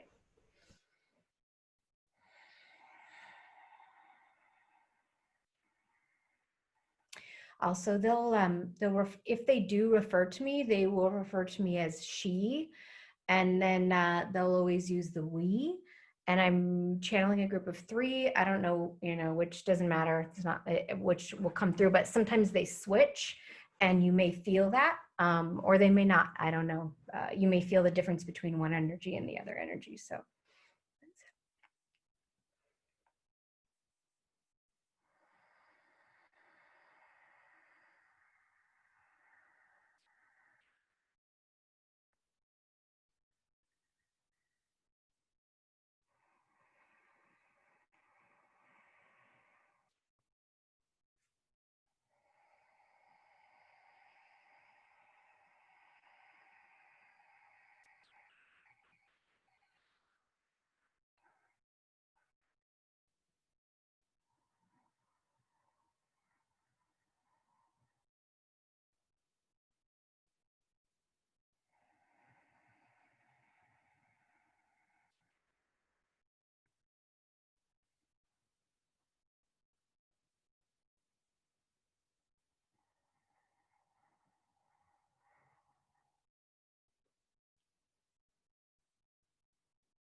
We are showing her, and we are appreciating the light essence within each of you that you are not quite able to experience on as you have been discussing your physical plane. It is magnificent. It is quite beautiful, and we were also just wanting to remind you that although this evening may felt as if it were quite fast and furious, there is an integration that occurs, well, beyond, yes, what you have termed time and space. And so do not feel that the physical mind must get all the information. It will continue to integrate, and we also want to remind you of your own power and your own transmissions that occur as you move throughout your world. So you have become accustomed to thinking that, as you were talking about this doing self, that it is just the ways that you speak and act and the things that you carry through in a physical form. You have become accustomed to thinking that this is the only way that you can make a difference. And what we are showing her and reminding you is that simply your essence is shifting the entire world that you live in. It is shifting it on a collective level, and it is brushing the essence of people that you encounter. So we are not saying, oh, don't worry, don't do anything, but we are just reminding you of your incredible brilliance. And we are reminding you to even witness, and you could pretend that this is occurring. And so when you do that, with your spare time or with your moments that you are not preoccupied as you're moving through a store or even driving, you can imagine your essence. And in doing this, you strengthen this field to come through, and you will notice the difference. You will notice that people notice. So this is a great exercise in embodiment of your light essence. Yes.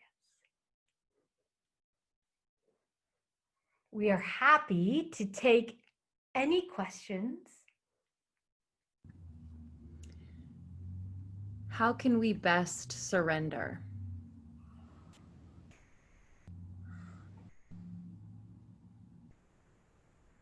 Well, we would like to remind you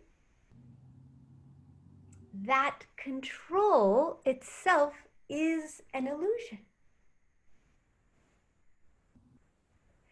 So to believe that you are micromanaging the universe,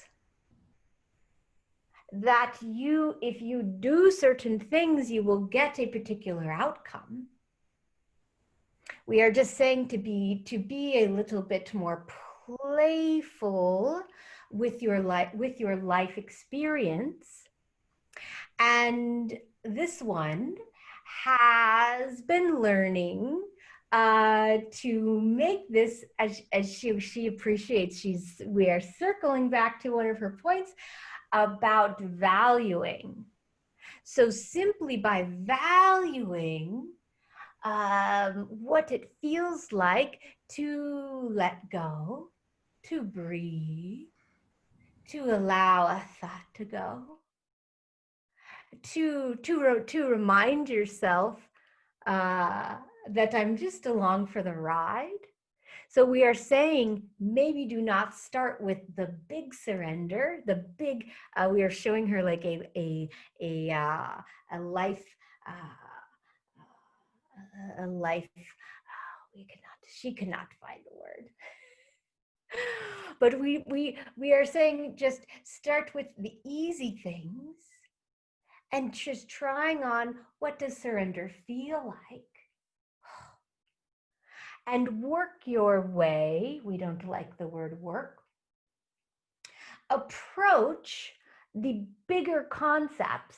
And what would it look like if I surrendered? What would it feel like if I surrendered? This thing that I cannot. So we are saying, just try on the feelings first within this essence. And we are also reminding you that it is what you are really searching for. It is what you want, even through the condition that you do not release. What you truly desire is the feeling of surrender.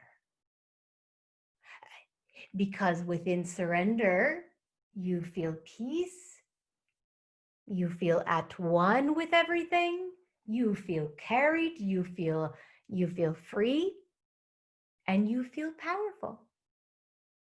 So why hold to this tiny thing that you think will bring you an essence of the larger experience? Yes, does that help? Yes, that's beautiful. Beautiful. How do we heal our physical bodies? It is, well, first we are saying we are just appreciating the question, and we are looking at everything that you have discussed this evening, and we are saying, must you take them so seriously? Meaning, must you believe that it is your true essence? So we are again suggesting to not start with the big issue, the hot topic. We are just saying, who am I really? And from this nurturing of who you really are, which is not the body, do not do it in order to heal the thing. We are just saying, find a little bit of freedom around the new identity. And then we are saying, when it comes to the manifestation which you have created, it is here for your unfoldment. It is not some dirty trick of the universe, some karmic heavy thing you must clear from generations. It is simply here in this moment, asking you to step into a fuller truth of yourself.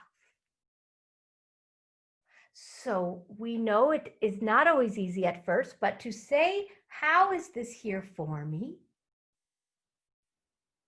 What is this teaching me?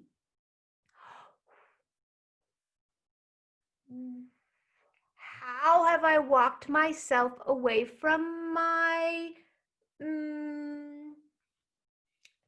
true essence of peace and balance? The body, you're actually not the body. The body is the last thing. Your energetic state of being, your emotional grid of intelligence that is multidimensional. You are a multidimensional being. If there is first something that has created a blockage energetically, that if not cleared first, and you may experience this as emotion. So if we do not clear the energetic blockage, it then manifests in a physical experience. And so we must work our way back to the very core. We don't mean this as some great treasure hunt. We are just trying to remind you that everything is energy at its core. And so we could say, if you have a physical issue, it could be possible for you to realign with who you really are in an energetic state of being that is more expansive and true to who you are, and the physical manifestation would go away. But you are still working in quite a linear fashion from the I. And so you can say, we don't want to say, how may I have created this, because we don't want to put any shame or wrongness. We are just saying,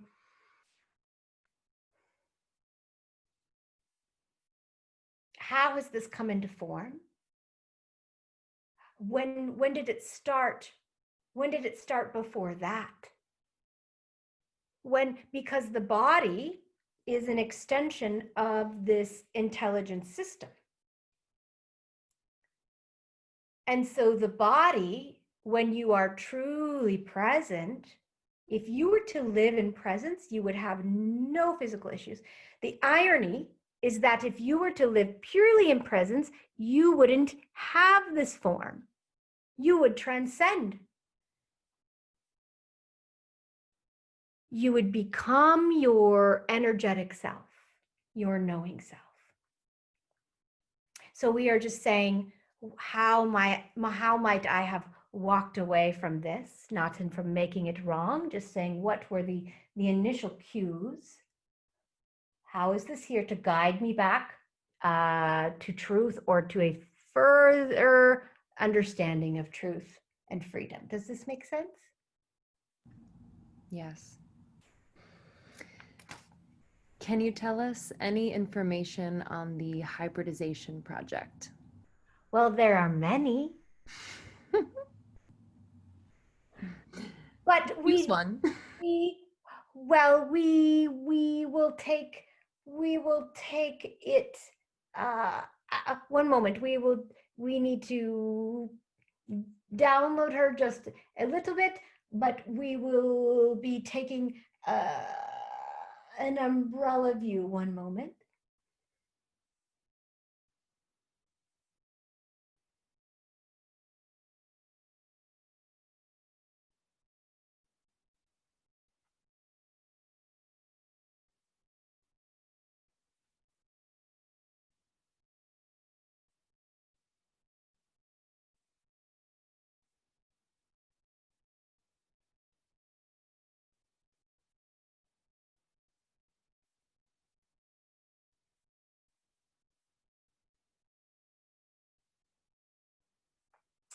Well, what we are showing her is the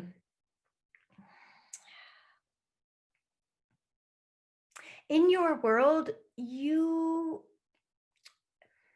mostly have a separation of technology and ascension. Yes. So if you, although the information and the intelligence comes through ascension and then into form and created in technology. But as we are explaining this, we are showing her that also on your planet, this technology is not being used to its highest expression. And you can change this from the way that you engage with your own technology, and also by doing everything that you have discussed this evening around your own ascension process. So we just first want to remind you that that your individual lives are extremely important and a part of the whole, and your ascension. And we would just will say that your light is what will eradicate the quote unquote darkness of the world. So this hybridization,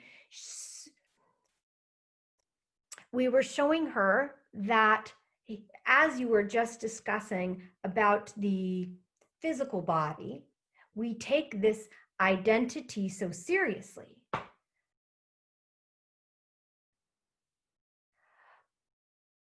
But if you were to just try on the potential that your energetic consciousness, we don't want to say soul because sometimes soul denotes individuality as well. I know this is maybe not great news for some of you who have, but just the past lives that you try on and things, they are just a part of a bigger highway of information. So we are just posing to you what would be your concern if there was a genetic project, if it were for the best and highest good for all. So what we are saying is that the intention is what is important. And even though you feel that your lives are maybe separate from other dimensions in time and space, they are very much a part of it. They are very much a part of it in that what you are creating in this moment is affecting all things, but also that your, one moment, we are just showing her, one moment.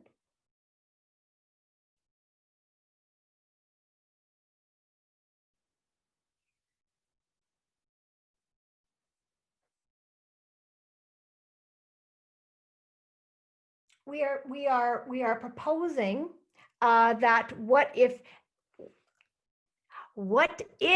it was your soul that was coming down to take things from this body for later or before or another dimension?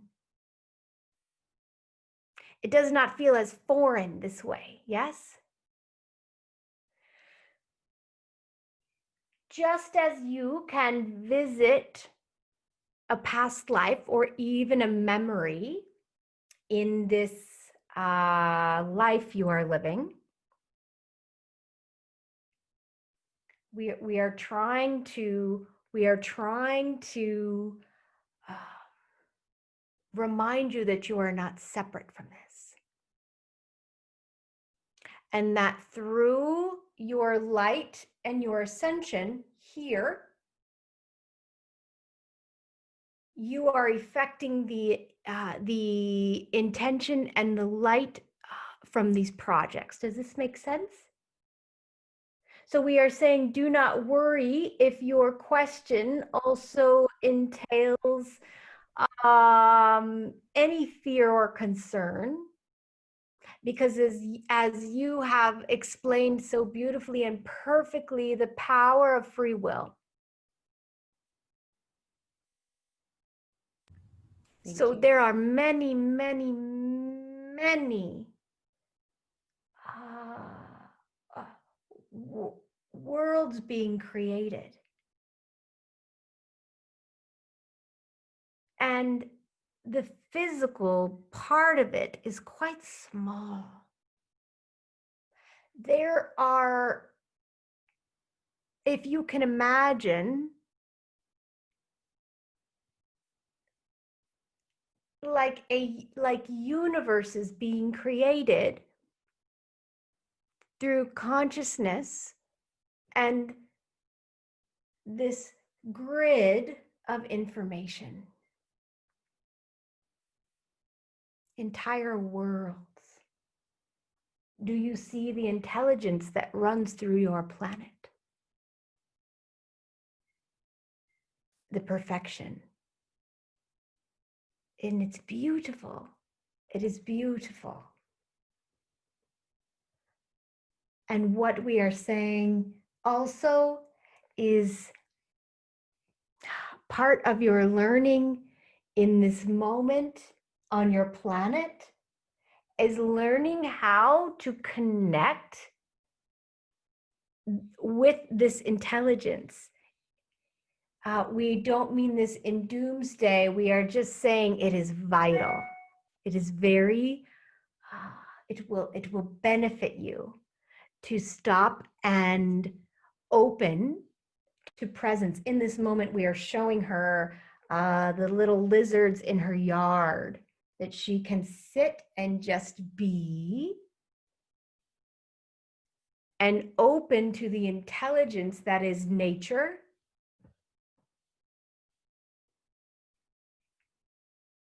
This is what is most important, is for you to choose with your incredible will, to choose your consciousness, to choose your future, to choose the realities you will make. We understand our question has, your question, our answer has been quite general, but we are giving you the greater answer, because if the mind becomes fixated,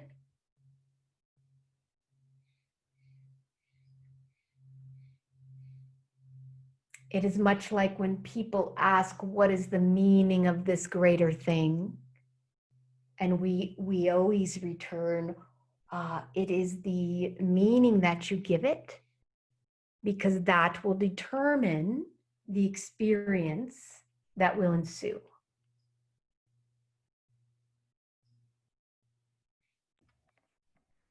Beautiful. But we will say we appreciate the idea as you think of your genetic line here on Earth.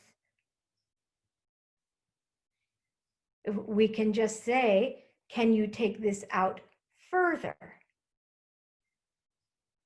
But to truly embody your true power within that genetic line and the information that is in this genetic dormant cells and physicality, you must expand your consciousness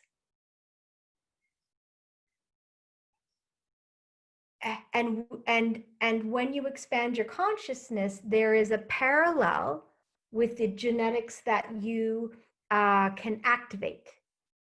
It is the same experience of what you choose to activate with emotions or with each other. But there is a physical embodiment and expansion, and your bodies are so very mutable, and your bodies can change, and your bodies can also regenerate better than they are now as you expand your consciousness. And your bodies can also begin to plug in to this infinite grid. It is almost like astral travel, but you are not just going there in your mind. There is a total integration in the body. This is the mergence of these dimensions. Does this make sense? Yes.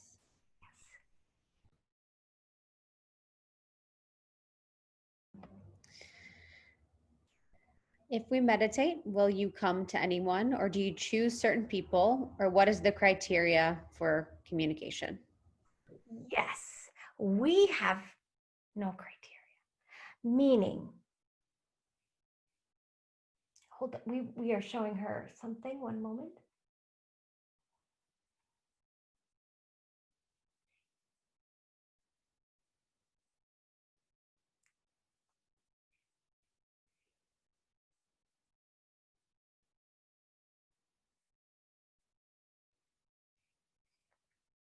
So we were showing her that if you have an interest or an inclination, there is most likely a vibrational pattern that will better allow for this to occur. You see, the human mind thinks, oh, I have an idea. Oh, I am drawn to this. But it is really your consciousness or your conscious body that is communicating to you through thought. And so we are just saying the connection is already there. And we will offer just a few things. One is try to not see us as another dimensional being. So she has helped you to remember the physicality of your being is important, meaning, yes, meditation is helpful, but meditation is only helpful because it helps you to remember that you are not this identity. But there are many ways that you can do that. So as you harness all of those other physical things, and we have the looking at that lizard or being in presence, these all open your field. And you will notice that your entire life will become more seamless because you are not putting too many projections in front of you. So as you harness this essence, this life essence that beats through all things, and as you sit in meditation, we will offer you any visualization that you like, but you can work through what you call your chakra systems and opening them.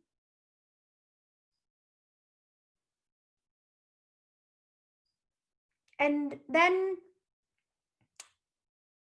we were showing her something earlier, imagining golden, this is not the way, we are just offering one fun way to do it.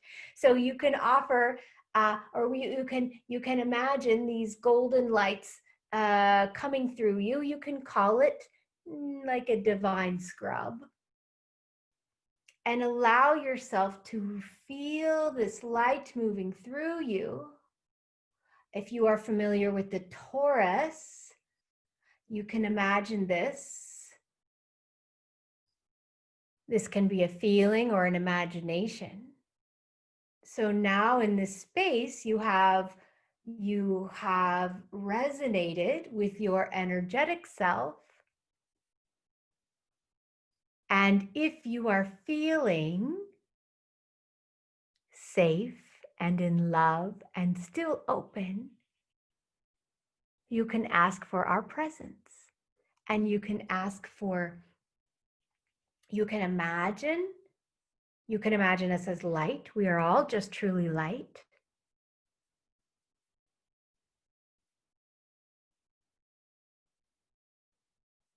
You can ask to feel our presence. We are offering, you do not get too tripped up or in need of getting something right away. You must be in surrender. You can ask to feel. You can ask to hear. We can work much like you are accustomed to working with the angelic realm. You can ask for messages to come through in the physical. So there are many ways you can invite our presence.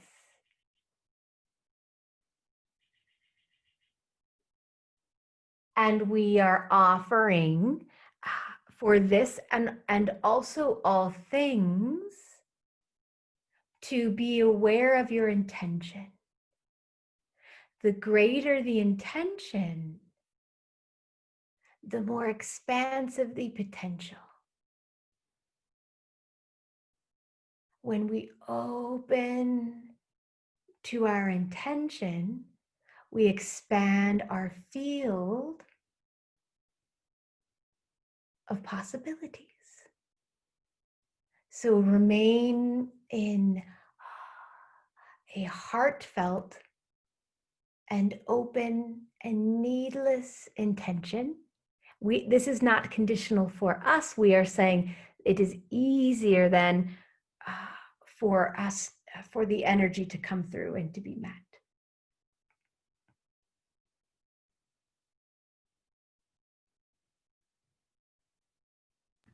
You do not need some special person to heal you. Often it is important or helpful to have a witness. But know that you are connected to this grid, that you are more light than anything, that you are so much more capable than what you have ever conceived. And it is like your higher self is there saying, "Run to me." Constantly. We are not meaning that your higher self is separate. We are just saying there is a great invitation always, always to your brilliance and your true essence. And so notice how things feel and have the courage to harness the things that make you feel free and full. If you believe in a world of sacrifice, then you shall have one. That is all.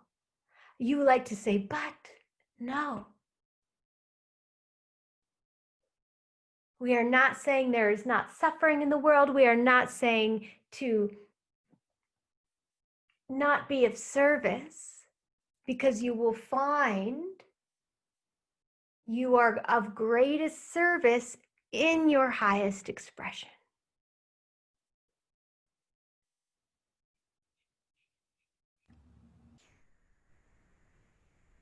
Thank you. One more question.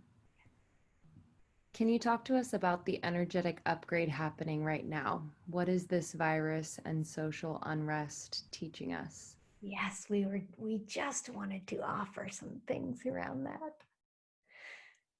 We will first say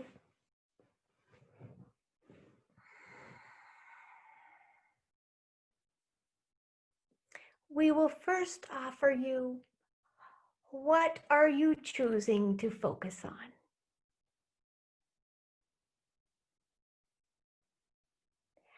And we are not saying look the other way.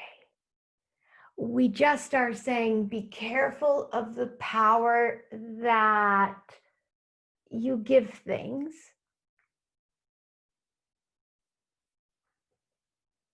And we have shared this recently.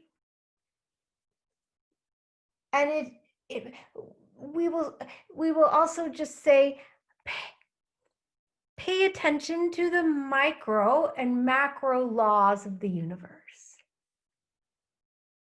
So if, as she has discussed, if a lesson is not seen and welcomed and understood, another one will be presented, and another and another. And so all of the things that you have discussed this evening can walk you to your next stage of evolution. You have to have the courage to walk there yourself before people can follow you. You cannot say, let's create a plan to go there. Let's talk about how to get there. And decide what, others must do. You must first embody it to be a true leader and the light for others. So as you have discussed, you are being stripped of false powers.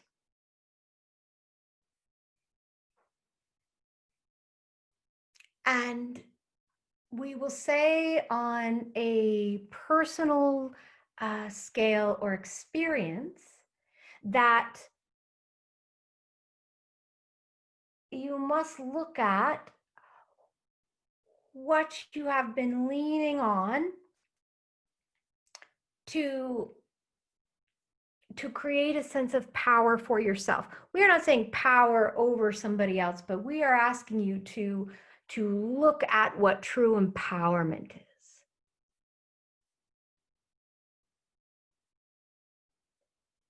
And you have noticed that this is a time of quieting.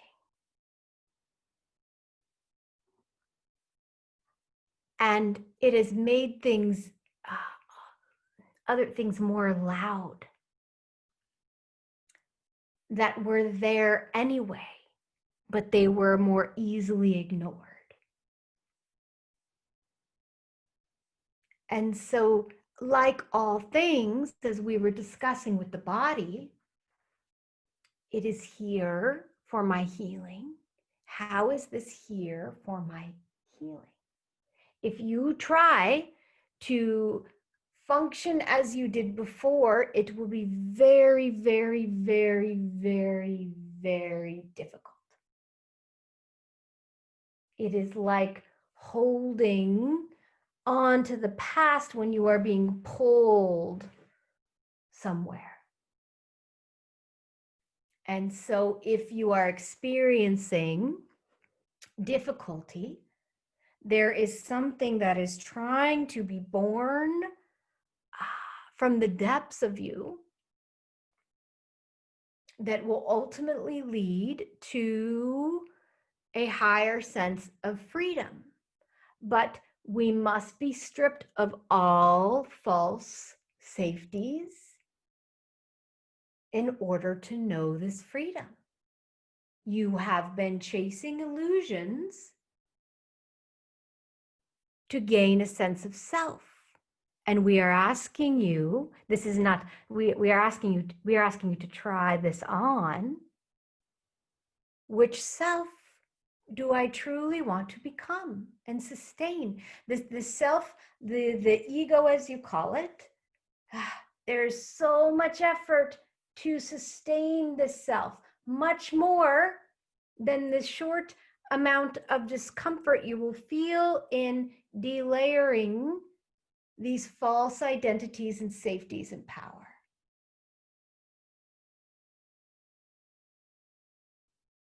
We are showing her also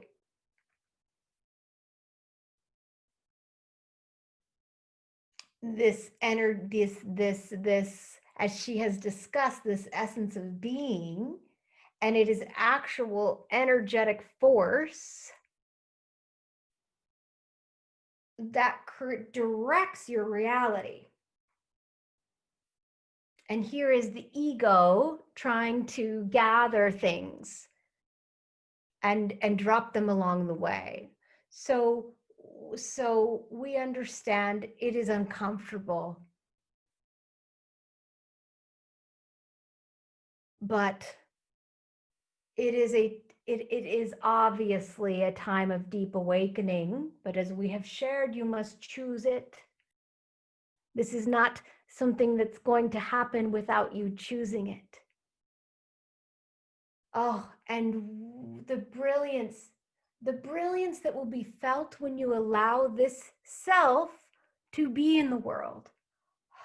The gifts that you will bestow upon people from this essence, you will shine like you have deemed an angel or us to shine. And so we are saying, do not be afraid of your own light. And it is from this place where you are called. It is from this place where inspiration moves through you with no effort. You are carried. We have shown her that so many things will become obsolete, like money. And we are not saying you will not be taken care of. We are just saying there can be greater ways to create. So it will be as you choose it. And just like anything else, you must rise above the condition to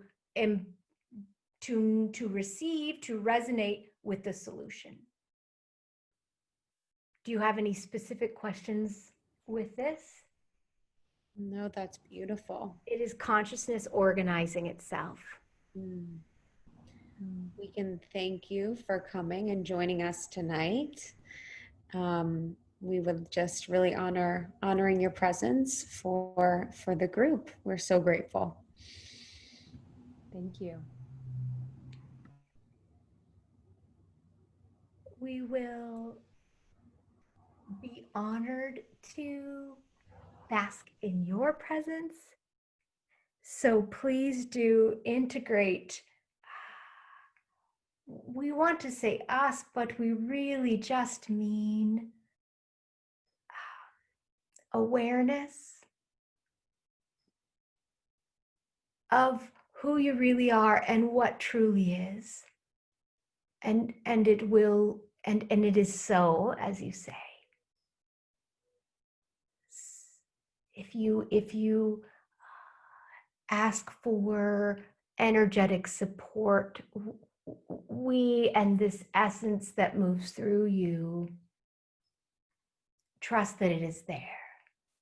Just do not take yourself so seriously.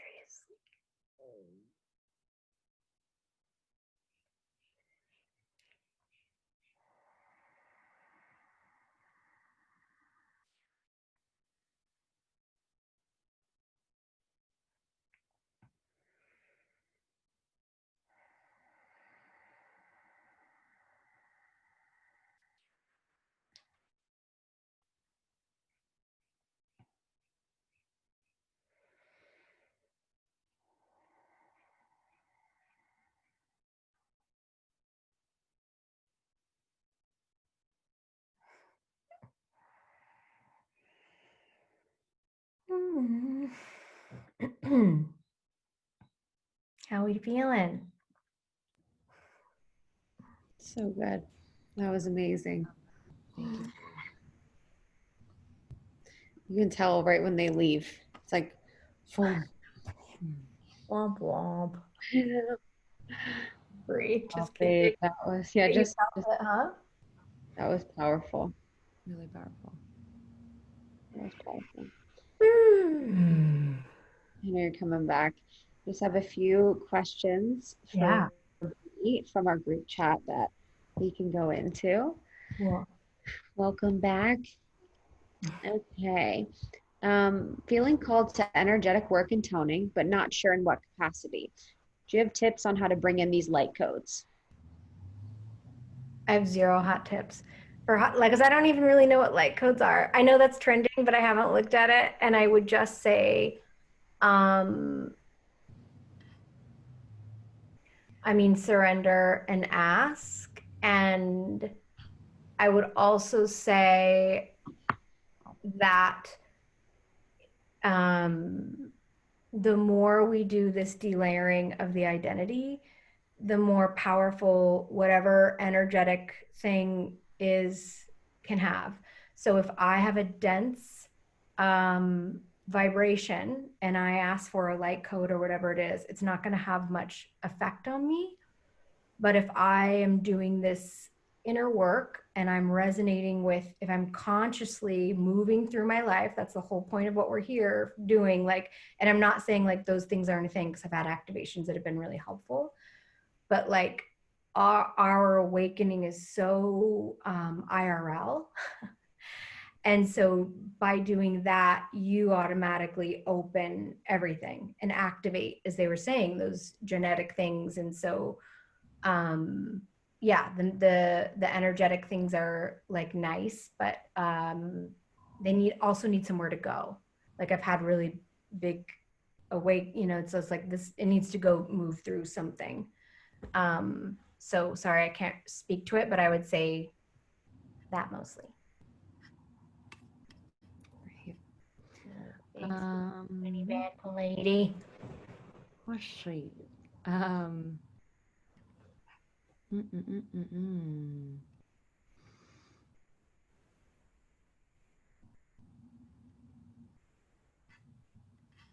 Sorry, some of these were for the channeling, so I just want to filter through.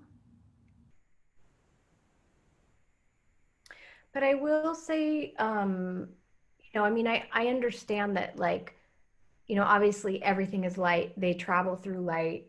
Like, there's so much that we're learning about that. But we are sentient beings, and how do I bring that? If you think of the energy of light essence, how am I experiencing that in my life? And yeah, what does it mean to choose the light? And then, of course, there's healing in tones and like bowls and like do all the things, like have fun with it. But I think just have it, paralleled with that IRL moment. Yes. Is that cool? Is that helpful? Yes, that's very helpful. How do you know if you're channeling the Arcturians versus the Pleiadians? So when I channel, I just ask. I'm just control freak, and I've just learned how to have, I believe, good enough boundaries to where I'm like, this is a jam, this is the jam, this is what's going to happen. And so, yeah, lately I've just been doing the Arcturians, but not that I guess, maybe I should do the Pleiadians. But when I do non kind of like alien-y, like I did Jesus when I channeled this last weekend for the last weekend's class, and his presence and energy is so different. And it's like this peaceful, permeating, like, and I think partly because we have a certain resonance with the human experience, so it's translated that way. I mean, they've broken down emotions and been like, those are pretty barbaric, because those are just the way that we're experiencing energy, and then we relate it to us and we make it about us. So yeah, I think, you know, they can all feel so different. Mm-hmm. Love that. You mentioned past lives. If we reincarnate, what is the purpose of that for our souls? Well, just recently, like this last couple years, I met this guy, and I was in London, and I got in a cab, and I started talking to this guy, and whatever happened, and he like fessed up to having a near death experience, and he was telling me about his experience, but he had zero like spiritual background, like at all. This was like not a spiritual person whatsoever. Dies, goes to the light, comes back. And so he was saying, he was like, I became the it, like, and I was like, you mean oneness? He's like, yeah, like everything, you know. And it was like so cute to hear the way that he was explaining it, because it was so genuine. And he explained a lot of what, you know, I would believe to be true, is like, you know, you go into, you know, there is this light, and there's this, you know, incredible freedom when we talk about the death of the ego, like how free that feels like, and then that just times whatever. And then he said he was kind of like in a room, and he's like, I saw my life, and like it all happened really quick, and he's like, I saw how I was being an asshole, like he's like this and that and the other. And then he's like, there was these balls of light, and then I could choose one of them, and he's like, and they were lives. And he said, I think the size had to do with, you know, maybe the expansiveness of that light, or how big, maybe the lessons. He said, I don't know. But my takeaway too was like, damn, we just cycle right back into something. Like there's no chill. There's no like, okay, I went and had a carnation, and now I'm in heaven, and now I'm like back as a soul as I've always been. It's just like, I think we just, I mean, if we look at just science, like energy just shifts, right? And not that we don't have will within that, but so I'm making that parallel because sometimes, it would be micro macro around, if a lesson isn't done, it's repeated. So it's not some like sick karmic wheel. We want to become more. It's that, you know, if we look at that high, like they said, the higher self's just like, hey, like this is consciousness, and we want to keep this, go to this light and this expansion. And so we choose to, let's do it again. Let's like rumble again. Let's like, how can I do that faster? Or maybe I need to switch. Maybe I need to get the other perspective so I can understand that.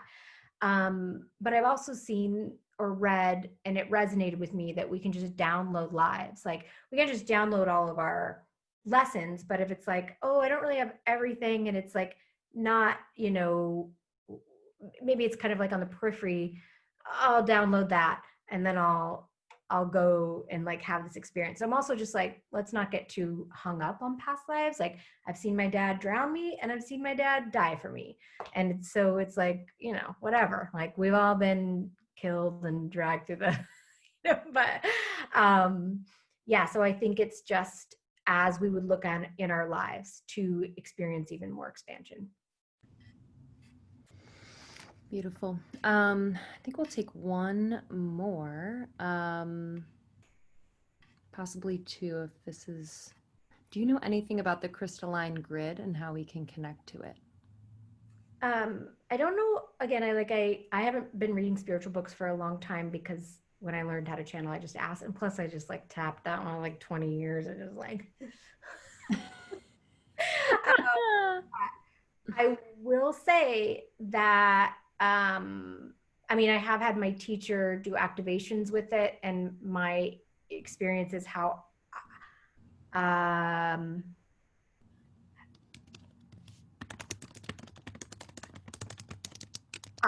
okay, so what I mostly see now is that grid, and it's like a highway of information. And then it determines, and what they were saying about transference is like right now our grids are meshing, and information is being exchanged without us even knowing it. And that's happening on so many levels. And when they were talking about their essence, there has to be a certain resonance too, right? And Jesus actually showed me recently about the parallel with Christ light and crystalline light. And I was like, whoa, plot twist. Like, I was like, what is that? Wow. So yeah, I think it's essentially like to think of it as, and probably somebody can speak more to it, but our core, or like our energetic spine. And again, when it comes to activations and cleaning your grid and stuff, it's important. But if it's more important to look at your state of being, and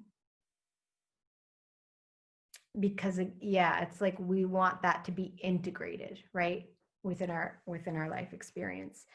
But yeah, ask, sitting in meditation and asking for your grid to be cleansed and cleared. And I would say, like, and please allow me to see and move through whatever I need to, that, in alignment, to expand this, or whatever word you want to use.